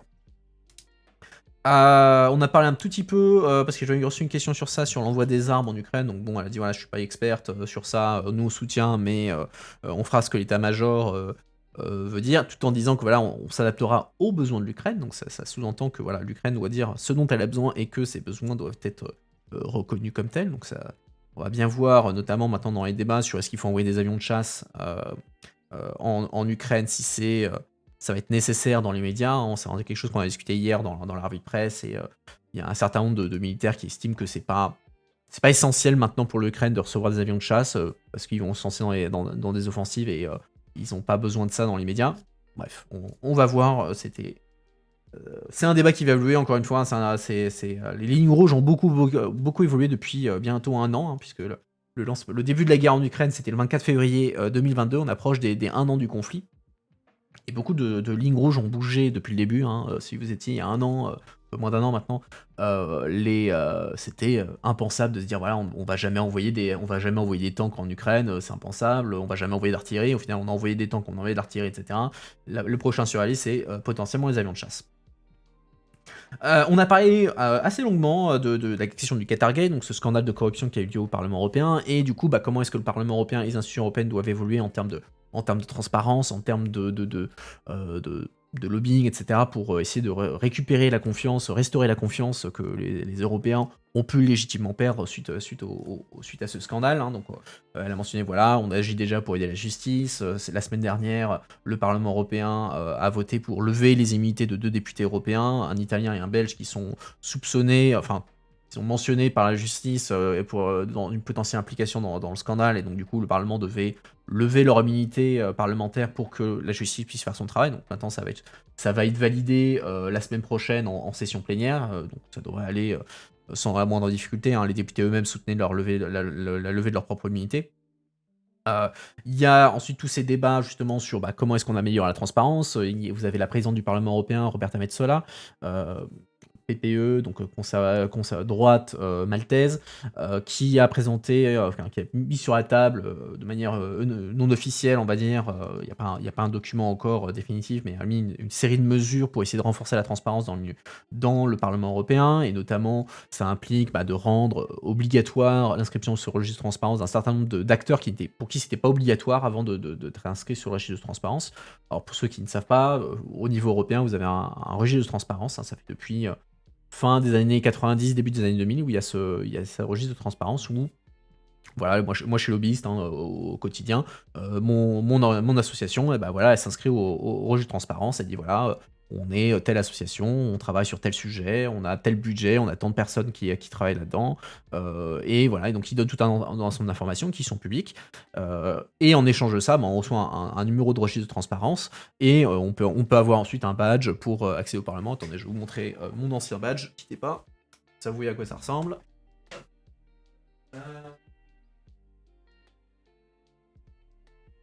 Hop, donc vous voyez, ça c'est un badge un badge lobbyiste.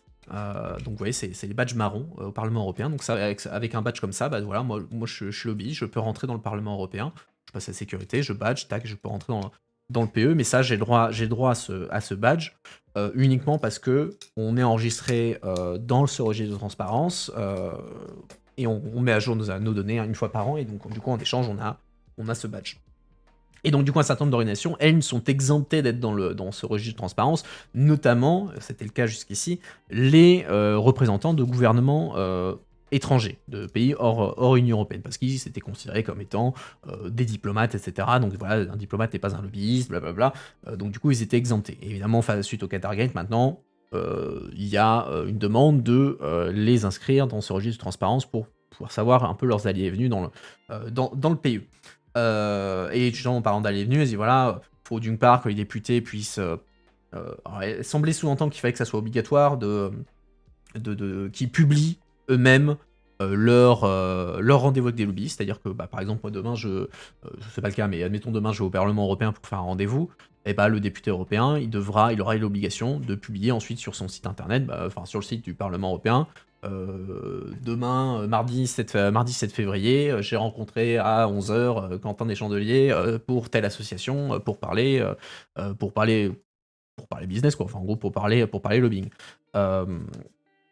Et donc, ça serait obligatoire pour eux de le faire. Aujourd'hui, c'est facultatif pour certains. C'est obligatoire pour les présidents de commissions parlementaires et pour les rapporteurs. Donc, ceux qui sont les chefs de file sur les dossiers, eux, ils ont l'obligation de publier les rendez-vous qu'ils ont fait dans le cadre de ce dossier-là. Par exemple, je cherche un nom de rapporteur sur une législation. Là, admettons, il y a la législation qui a été adoptée, la position du Parlement qui a été adoptée sur les travailleurs des plateformes.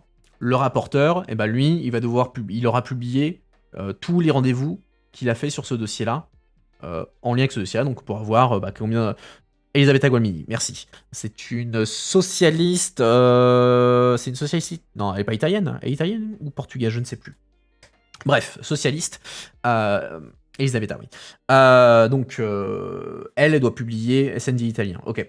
Donc, elle a dû publier tous ses rendez-vous qui étaient en lien avec ça. Et en revanche, pour tous les trucs, toutes les rencontres avec des lobbyistes qu'elle avait sur un sujet autre, là, c'était à sa discrétion. Donc, si tu vas, par exemple...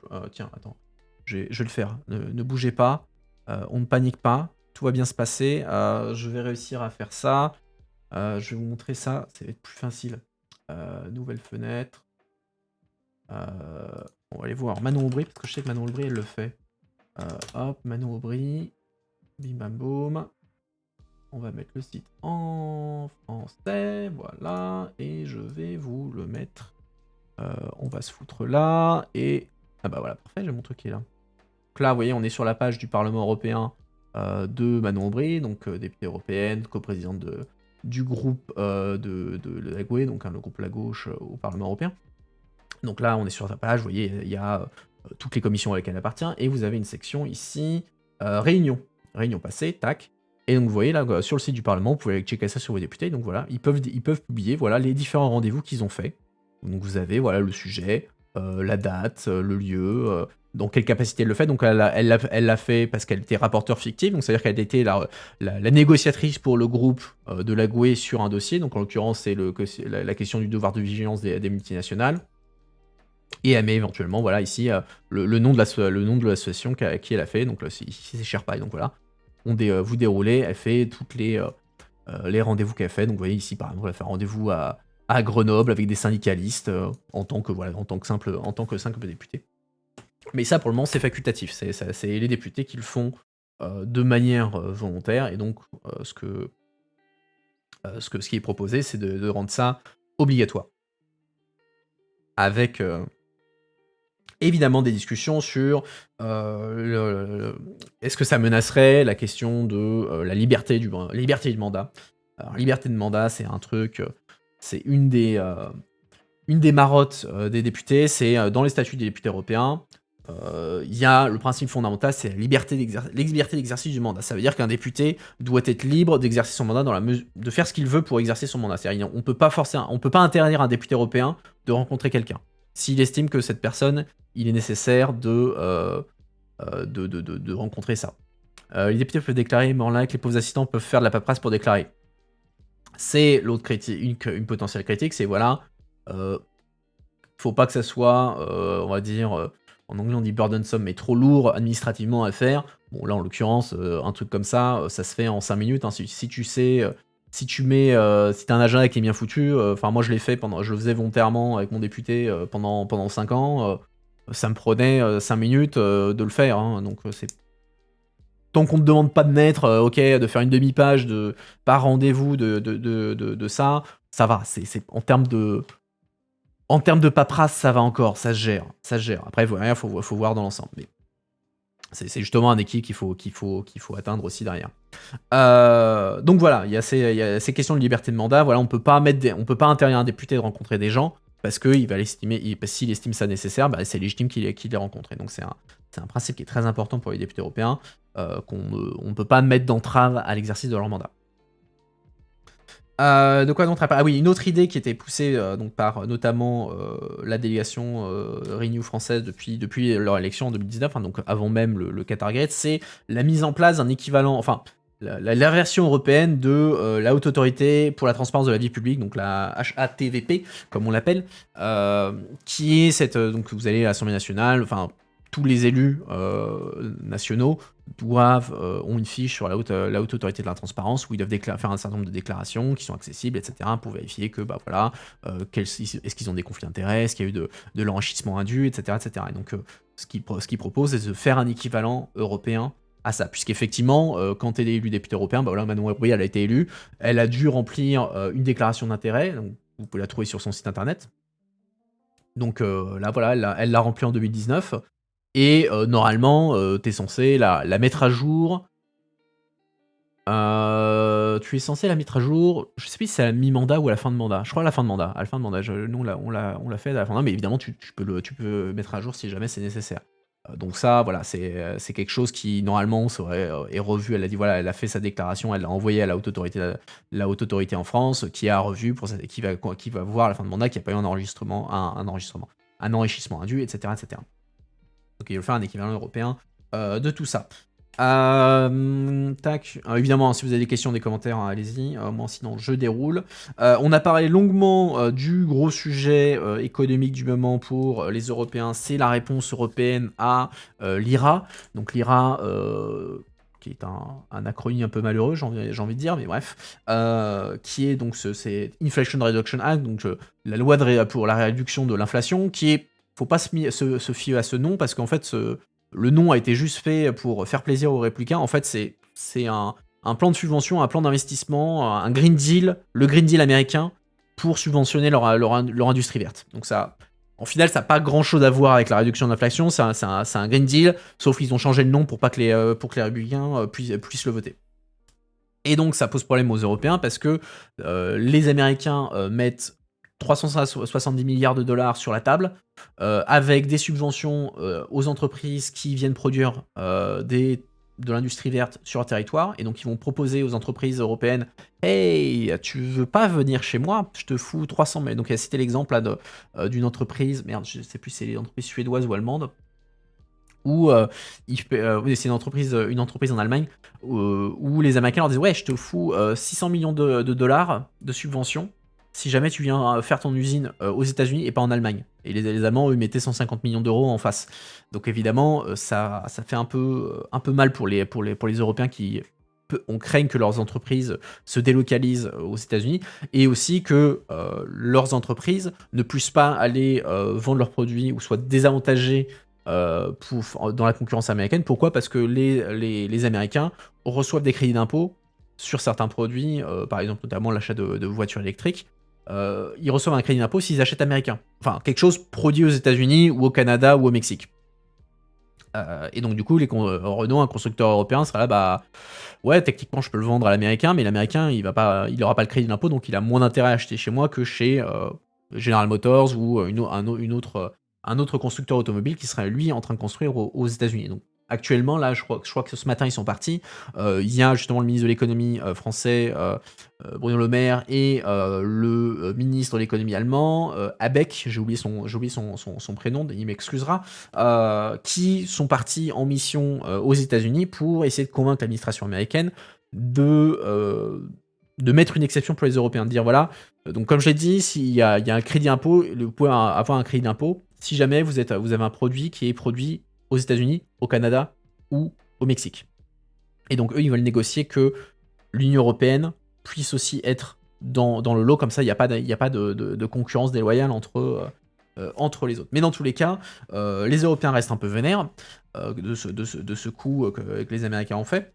Et du coup, bah, ils veulent faire leur propre plan pour essayer de répondre à ça et de faire leur propre plan de subvention pour essayer de compenser un peu et de s'assurer qu'il y a un semblant un semblant d'égalité des armes et que les entreprises européennes ne se retrouvent pas complètement laissées à la ramasse. Et donc une des questions pour faire ça, c'est l'assouplissement des règles pour ce qui concerne les aides d'État. Sachant que les aides d'État, historiquement dans l'Union européenne, il y a un cadre très strict, c'est-à-dire que donc les aides d'État, c'est quand le gouvernement sort un chèque, sort le chéquier et finance une entreprise ou son économie pour soutenir l'implantation d'une industrie ou un produit, etc. etc. C'est ce qu'on appelle les aides d'État. Et l'Union européenne contrôle ça assez strictement. Assez strictement. Pourquoi? Parce que dans la mesure où il y a un marché unique, donc il y a une libre circulation des biens, des services, des capitaux. Donc ça veut dire qu'il n'y a pas de frontière entre la France, l'Allemagne, entre la France et la République tchèque, etc. Donc tout le monde, une entreprise française est en concurrence avec une entreprise tchèque, etc., etc. Et donc du coup, pour s'assurer que dans ce marché unique, il n'y ait pas de concurrence injuste entre les différents acteurs, les aides d'État sont contrôlées pour éviter que, par exemple, les Français, le gouvernement français sorte le chéquier en permanence pour permettre, je sais pas, à Renault de vendre ses voitures à des coûts défiant toute concurrence que un producteur automobile tchèque serait juste un peu, il ne pourrait pas faire face. Et donc du coup, c'est pour ça qu'il y a un contrôle assez strict des aides d'État au niveau européen. Sauf que ça, c'était avant. Depuis le Covid, la Commission européenne a, on va dire, flexibiliser beaucoup l'octroi d'aides d'État. C'est beaucoup plus facile maintenant de faire des aides d'État. Ils ont fait ça parce que voilà, on était dans le Covid. Ensuite, il y a ensuite oui, voilà, comme tu dis, il y a la question de la course à l'échelle. J'allais y venir, mais effectivement, c'est aussi l'autre aspect de la question. Mais du coup, voilà, la Commission européenne a levé un peu les contraintes suite au Covid et ensuite à la guerre en Ukraine parce que voilà, c'est des circonstances exceptionnelles. Il faut soutenir les économies européennes parce que sinon ça va se casser la gueule. Donc on lâche un peu la bride temporairement. Sauf que le temporairement, ça commence à devenir un petit peu long. Et là, la France, l'Allemagne poussent beaucoup pour qu'ils continuent à avoir des aides d'État facilitées pour le moment. Sauf que tout le monde n'est pas fan, puisque voilà, comme le dit Rémi, il y a la crainte que les États membres fassent une course à l'échalote en matière d'aide d'État. Donc ils essaient ils sortent tous le chéquier et essaient d'aller à celui qui subventionnera le plus. Sauf qu'à ce jeu-là, la France et l'Allemagne gagneraient à la fin parce que c'est les plus gros pays, c'est les économies les plus riches.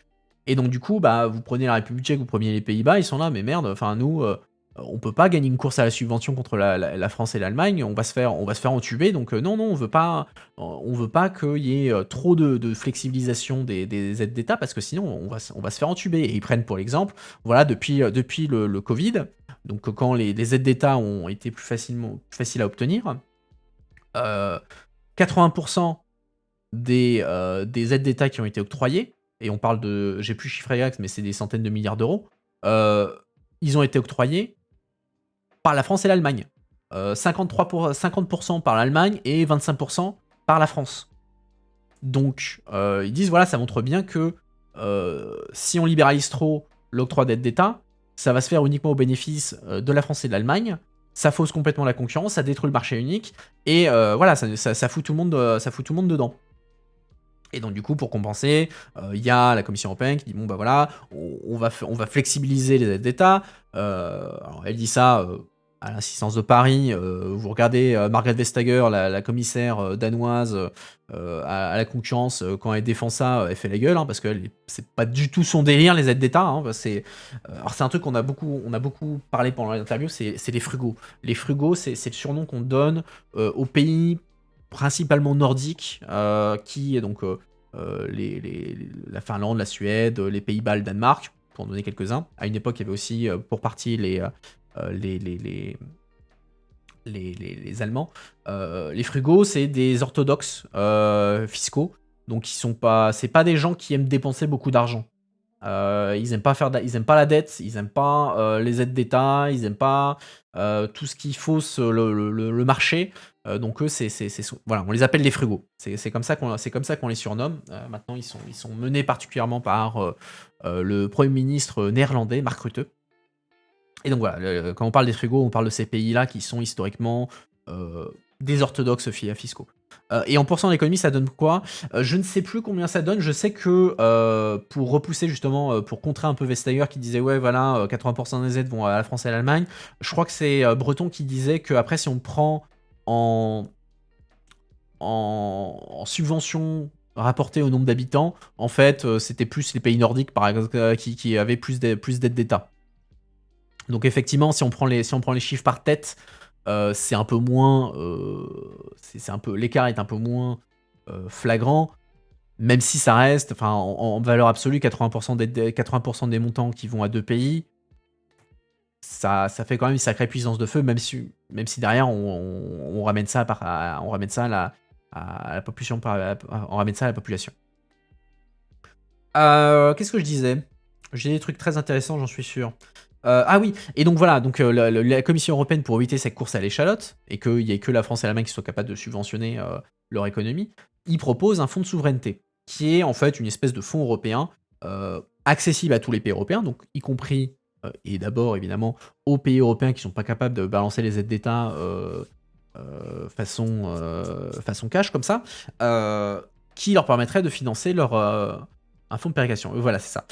Qui leur permettrait de financer leurs investissements dans notamment les énergies renouvelables, etc. Même si Valérie Yé dit qu'elle veut aller plus loin, elle veut aller sur toutes les questions un peu d'autonomie, d'indépendance stratégique. Elle parlait médicaments, elle parlait d'alimentaire, elle parlait de puces électroniques, donc tout un tas de secteurs où aujourd'hui on dépend beaucoup d'autres pays. Hein. C'est quelque chose qu'on s'est rendu compte pendant le Covid, par exemple, hein, lors des différents lockdowns, où la production de médicaments, elle dépend d'un certain... Il disait, je crois, 80... La production d'ibuprofène, ça dépend de l'Inde, elle disait. Les productions de puces électroniques, ça dépend beaucoup de Taïwan. Donc voilà, il y a un certain nombre de dépendances stratégiques, et l'Union européenne essaie de rapatrier un peu des capacités de production en Europe pour que, si les choses vont mal, l'Union européenne est quand même capable de fonctionner un minimum sur la base de sa propre production, et a les moyens aussi d'étendre ses capacités de production si besoin. Donc elle dit voilà, faut pas juste faire les industries vertes, faut pas juste faire l'énergie, c'est important, mais il faut aussi faire tout ce qui est indépendance stratégique d'une manière générale. Et donc du coup sur ce fonds de relance, ce fonds de souveraineté, une question qui se pose, c'est comment est-ce qu'on le finance? Puisque comme on l'a dit, les Américains ont mis 350 milliards de dollars sur la table, les Européens, ils mettent pas autant de cash. En tout cas, les États membres ne sont pas prêts à écrire un chèque de 350 milliards d'euros à l'Union européenne pour contrer ça. Donc du coup, comment on finance le tout? Donc là, la Commission européenne, ce qu'elle dit, c'est voilà, pour ce fonds, on pourrait réfléchir, donc ça, on pourrait rediriger une partie des fonds européens qui ne sont pas utilisés aujourd'hui pour les rediriger vers ce fonds de souveraineté. Et donc elle mentionnait 220 milliards d'euros qui sont aujourd'hui inutilisés dans le fonds de relance post-Covid. Donc c'est le Next Generation EU, c'est le fonds de 750 milliards d'euros qui a été fait pour financer la relance post-Covid, notamment en générant de la dette, etc. Et dit voilà, il y a 220 milliards d'euros qui ne sont pas utilisés aujourd'hui, on peut les rediriger, la Commission européenne dit voilà, on peut les rediriger vers ce fonds de souveraineté pour répondre à l'IRA. Simplement, ça n'est pas idéal, puisque effectivement, c'est de l'argent qui se retrouve en concurrence avec d'autres potentiels investissements, et on se contente à chaque fois qu'il y a une nouvelle crise, on se contente de rediriger l'argent qui reste, et il n'y a pas d'argent frais. Ce qui m'amène à mon sujet suivant, c'est un sujet sur lequel je travaille beaucoup, c'est ce qu'on appelle la question des ressources propres. Donc, le budget européen, est-ce que je l'ai là? Attends. Hop. budget européen. euh, Budget européen. Je sais que le Conseil, il a un bon truc. Ils ont un bon truc sur les contributions. Que toute l'Europe, t'as un truc bien, toi? Ah, très bien, ça, c'est très bien. Voilà. Ça fera parfaitement l'affaire. Donc, regardez, ça c'est le budget européen. Le truc vert, là, c'est ressources RNB, c'est les chèques que les États membres font. Donc, la France, l'Allemagne, tous les 27, ils font tous un chèque chaque année à l'Union européenne. Et donc, ça fait, on va dire, les 2 tiers du budget européen. Les 2 tiers du budget européen, c'est le financement des États membres qui écrivent le chèque, en fonction de à quel point ils sont riches. Plus t'es riche, plus tu contribues au budget européen.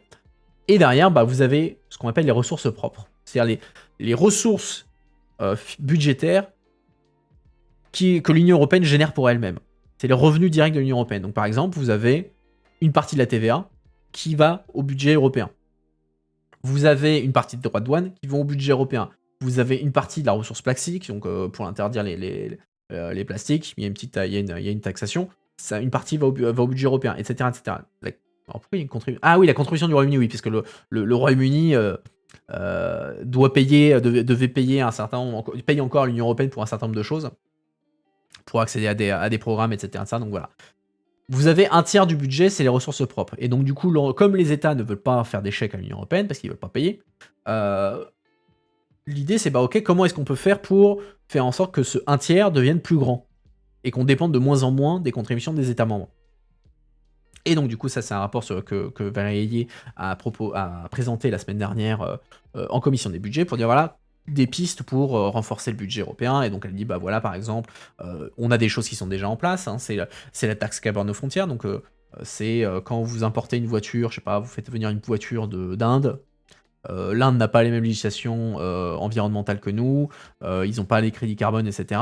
Et donc, du coup, si une entreprise fait importer une voiture d'Inde, et bah, au moment où cette voiture va rentrer sur le territoire européen, l'entreprise va devoir payer une taxe pour en fait égaliser par rapport à ce qu'ils auraient dû payer s'ils étaient dans l'Union européenne. C'est une manière de rétablir un peu d'équilibre et d'éviter qu'en fait une entreprise qui produit en Europe, avec tous les efforts qu'elle doit faire pour faire une production avec moins d'émissions de carbone possible, ne soit pas désavantagée par rapport à une voiture qui serait produite dans un pays qui n'a pas de ces législations et qui du coup peut faire absolument ce qu'il veut sans avoir à faire les investissements.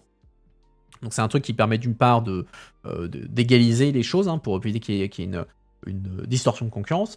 C'est une manière aussi d'inciter les autres pays à faire leur propre législation pour que du coup ils soient plus pénalisés quand ils rentrent dans le budget européen. Et c'est une manière aussi derrière d'amener des fonds supplémentaires à l'Union européenne. Donc il y a ce truc qui est déjà en place, enfin, du moins qui va être mis en place, et la décision a été prise. Elle propose en plus, avec son co-rapporteur, elle a mis en place donc, une contribution supplémentaire des États membres, alors ce qui a été longuement discuté par Explains, en fonction des écarts de salaire, des inégalités salariales entre hommes et femmes. Alors j'ai pas les chiffres, Explain si tu les as sous la main, vas-y. Mais voilà, c'est en gros, plus un pays a une grande inégalité, un grand écart de salaire entre les hommes et les femmes, plus il doit écrire un chèque important pour en gros représenter ça et aussi l'inciter à du coup faire en sorte qu'il y ait de moins en moins d'inégalité salariale. Elle disait voilà, c'est suite à ce que Explain disait, voilà, en disant ouais mais du coup c'est pas vraiment une ressource propre, c'est une contribution de l'État. Et puis, quid, par exemple, si on compare la Pologne et la France, la Pologne a moins d'écart salarial, mais ils remettent en cause l'IVG, donc comment est-ce qu'on justifie que la France devrait payer plus, etc. Elle dit voilà, elle dit voilà, nous on met le sujet sur la table, on pense que c'est un levier qui peut être utilisé, et en plus, c'est un caractère incitatif, dans le sens où évidemment, la France ne veut pas payer plus, et donc du coup, elle sera incitée à prendre des mesures voilà, la France, c'est un 15,2% d'écart en 2007 et 7,2% d'écart en Pologne.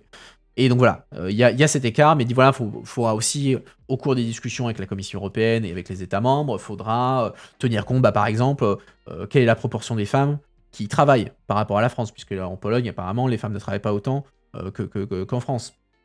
La question éventuellement de l'IVG. Alors si là-dessus, on mettrait des questions sociétales là-dedans, c'est une question politique, mais ça ferait, à mon avis, ce serait un peu rock'n'roll. Mais voilà, on peut discuter des critères, l'essentiel c'est voilà, ça peut être un levier pour apporter des ressources supplémentaires et aussi pour pousser dans le bon sens les États sur un certain nombre de sujets qu'on estime importants.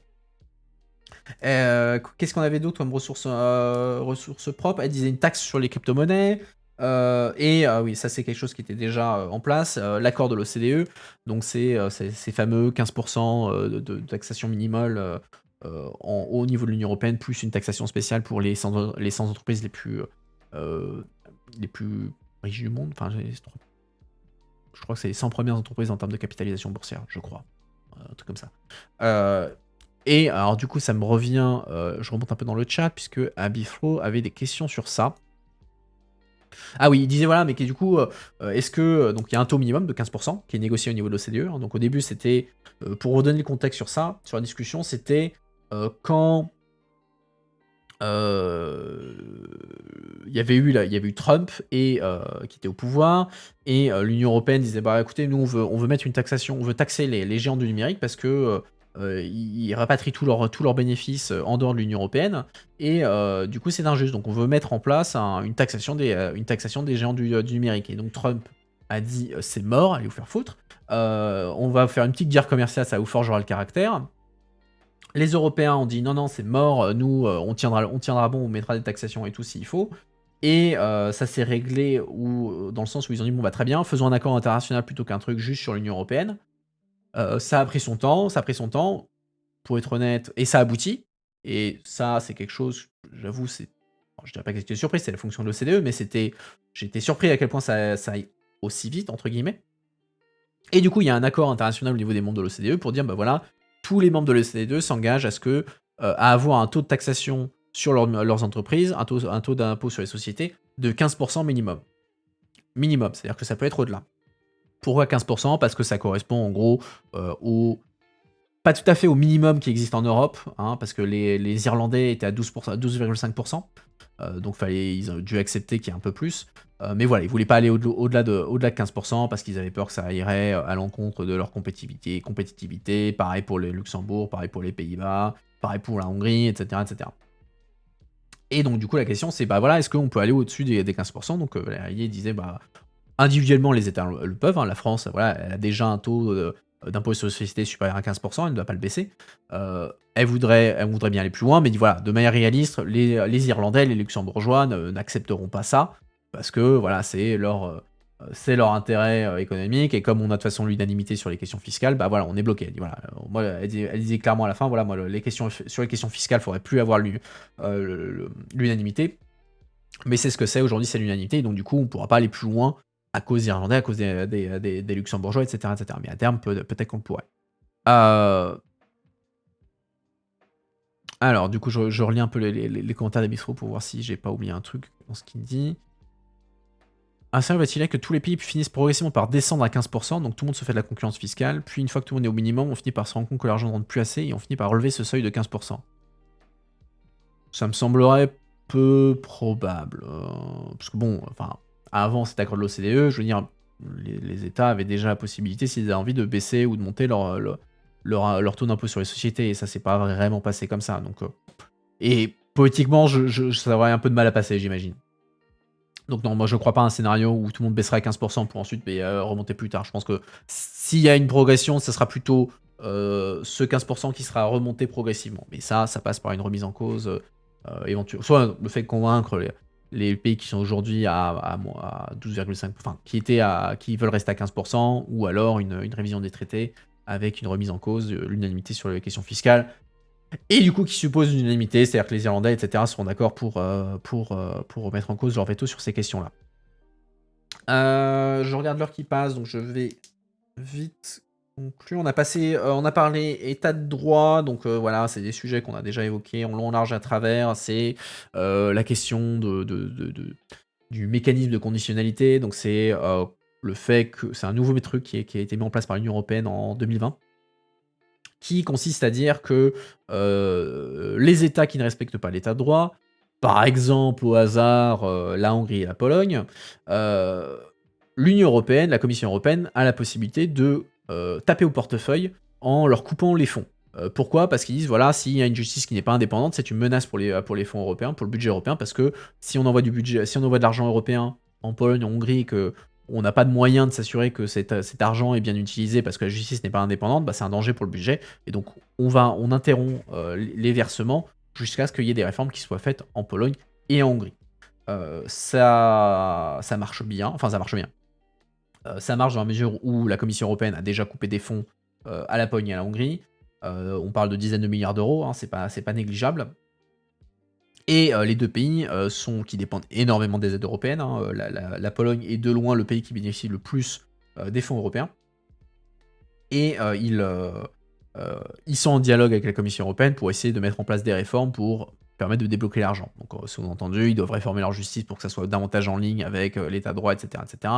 Il y a un bras de fer entre le Parlement européen, la Commission européenne et la Pologne et la Hongrie sur jusqu'où ils doivent aller, etc., etc. Mais voilà, au moins, ça les pousse à faire des réformes. Elle parlait aussi de l'épisode des zones hors LGBT. Du coup, attends, je me remets là parce que le budget européen, ça n'est plus notre souci. Des zones LGBT, donc c'était des villes en Hongrie, des régions en Hongrie en Pologne, pardon, qui s'étaient déclarées en déclaration purement politique zone LGBT free zone, donc zone sans LGBT, donc c'est parce qu'ils sont pas très pro-LGBT là-bas. Et donc du coup, ça a créé un gros backlash où les députés européens ont poussé, bah ok, très bien, vous voulez jouer à ça, bah nous déjà, le Parlement européen, on se déclare zone LGBT, et derrière, bah, si vous voulez comme ça, bah, ça veut dire que vous ne respectez pas les valeurs européennes, donc vous ne pouvez pas accéder aux fonds européens. Donc vos régions, bah, finito l'argent européen. Et là, étrangement, les unes après les autres, les régions polonaises ont dit non, mais en fait, on déconne, c'est bon, on retire ce qu'on a dit, faites-nous le chèque. Donc voilà, le fait de taper au portefeuille s'est avéré être un outil très utile pour commencer à rediriger dans la bonne direction. Les problèmes sont loin d'être réglés, il y a plein de choses à faire, etc. etc. Mais au moins, il y a des résultats concrets qui n'avaient pas été atteints depuis dans les 10 dernières années au minimum. Ouais, je pourrais parler plein d'autres trucs, mais je regarde l'heure et je peux pas trop rester longtemps non plus. Est-ce qu'il y a un sujet brûlant que vous voulez absolument... Alors attends, serait-il possible de donner des exemples concrets illustrant l'absence d'état de droit en Pologne? J'entends beaucoup parler de ça, mais c'est très fou. Alors, exemple concret. Le principal problème en Pologne, c'est lié à la justice. Pourquoi? La Pologne a une Cour suprême, donc voit ça comme étant l'équivalent du Conseil constitutionnel en France, grosso merdo, et il s'avère que cette Cour suprême, donc, dont la composition est décidée par le gouvernement, et par le Parlement, mais comme le Parlement est on va dire, de la majorité du gouvernement, c'est tout comme. Donc déjà, on a une Cour suprême qui est soupçonnée d'être très largement sous influence politique.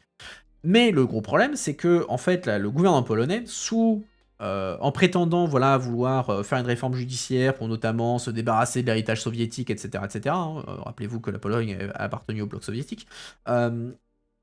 Ils ont fait une nouvelle réforme judiciaire où, en gros, ils ont créé une chambre disciplinaire au sein de ces cours suprêmes. Donc, il y a une chambre disciplinaire pour sanctionner les juges. Et le problème, c'est que, encore une fois, la composition de cette chambre disciplinaire, elle est décidée par le gouvernement. Et d'autre part, c'est un moyen, en fait, pour le gouvernement de sanctionner les juges qui ne prennent pas des arrêts qui vont dans le sens du gouvernement. Donc en gros, si la justice, t'es un juge polonais, t'es censé être indépendant du pouvoir, etc., tu prends un arrêt, tu prends une décision de justice qui dit, bah voilà, le gouvernement a merdé sur tel truc, ou j'autorise telle manifestation LGBT, etc., etc., cette chambre disciplinaire pourra sanctionner le juge parce qu'il n'aura pas pris une décision en accord avec ce que le gouvernement veut. Ce qui est une atteinte, évidemment, à l'indépendance de la justice, et donc à l'état de droit, puisque ça veut dire que c'est une manière de mettre la justice aux ordres, et donc du coup, un citoyen polonais ne pourrait plus compter sur la justice polonaise pour se défendre d'éventuelles injustices de la part ou de violation du droit par le gouvernement polonais. Donc ça, c'est, on va dire, la principale démonstration de la menace sur l'état de droit. Il n'y a pas une absence d'état de droit, mais en tout cas, la menace sur l'état de droit, c'est principalement ça. Sur la Pologne, c'est surtout la question de la réforme judiciaire, qui a été condamnée par la Cour de justice de l'Union européenne, donc la Cour suprême de l'Union européenne, donc l'institution judiciaire la plus importante de l'Union européenne, elle a sanctionné la Pologne sur ça. Et du coup, la Pologne, sur le papier, elle doit payer 1 million d'euros par jour tant qu'elle ne règle pas la question de la réforme judiciaire. Ça fait à peu près 1 an et demi qu'il y a cet arrêt que la Pologne ne fait pas, donc ça fait... la Pologne doit à peu près 400 millions d'euros à l'Union européenne, qui sont régulièrement prélevés sur les chèques qu'elle reçoit de l'Union européenne. Enfin, je vous passe les détails, mais en gros, voilà. Tout ça pour dire que l'Union européenne déconne pas sur le sujet. De mémoire, 1 million d'euros par jour, c'est la plus grosse amende que la Cour de justice ait jamais infligée à un État pour violation du droit.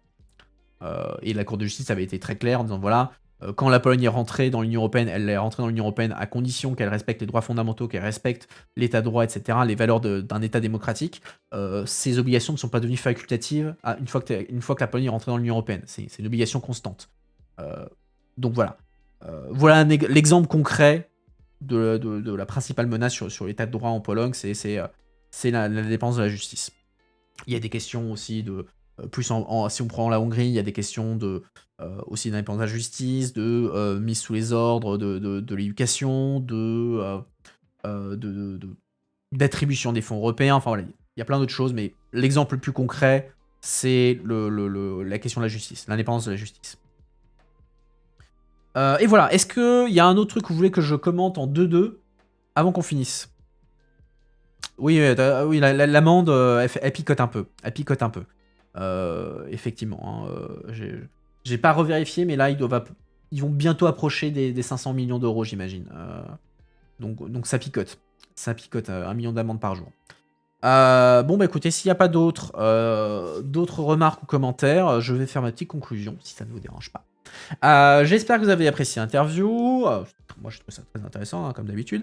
Comme d'habitude, si vous avez aimé ce que vous avez vu, n'hésitez pas à follow la chaîne, ça fait toujours plaisir. Si vous avez un Amazon Prime qui traîne, lâchez votre sub, c'est encore plus apprécié. Suivez-moi sur les réseaux sociaux, je vous balance le lien maintenant dans tac. Autre chose. Hop, vous avez mon Discord, vous avez mon Twitter, vous avez toutes les bonnes choses, vous avez juste à cliquer. Et bienvenue dans l'univers Mépassistant. La prochaine fois qu'on se voit, c'est mercredi pour une revue de presse en anglais, jeudi pour la revue de presse en français, donc les deux, ça sera à 19h, et ensuite ça sera la semaine prochaine, mais ça je vous mettrai le programme sur Discord et Twitter comme d'habitude. Et voilà, bah écoutez, j'espère que vous avez apprécié l'interview et tout ça. Faites-moi vos retours comme d'habitude dans le Discord et tout. Et sur ce, bah écoutez, je vous souhaite à tous une très bonne soirée, et je vous dis à la prochaine. Ciao tout le monde!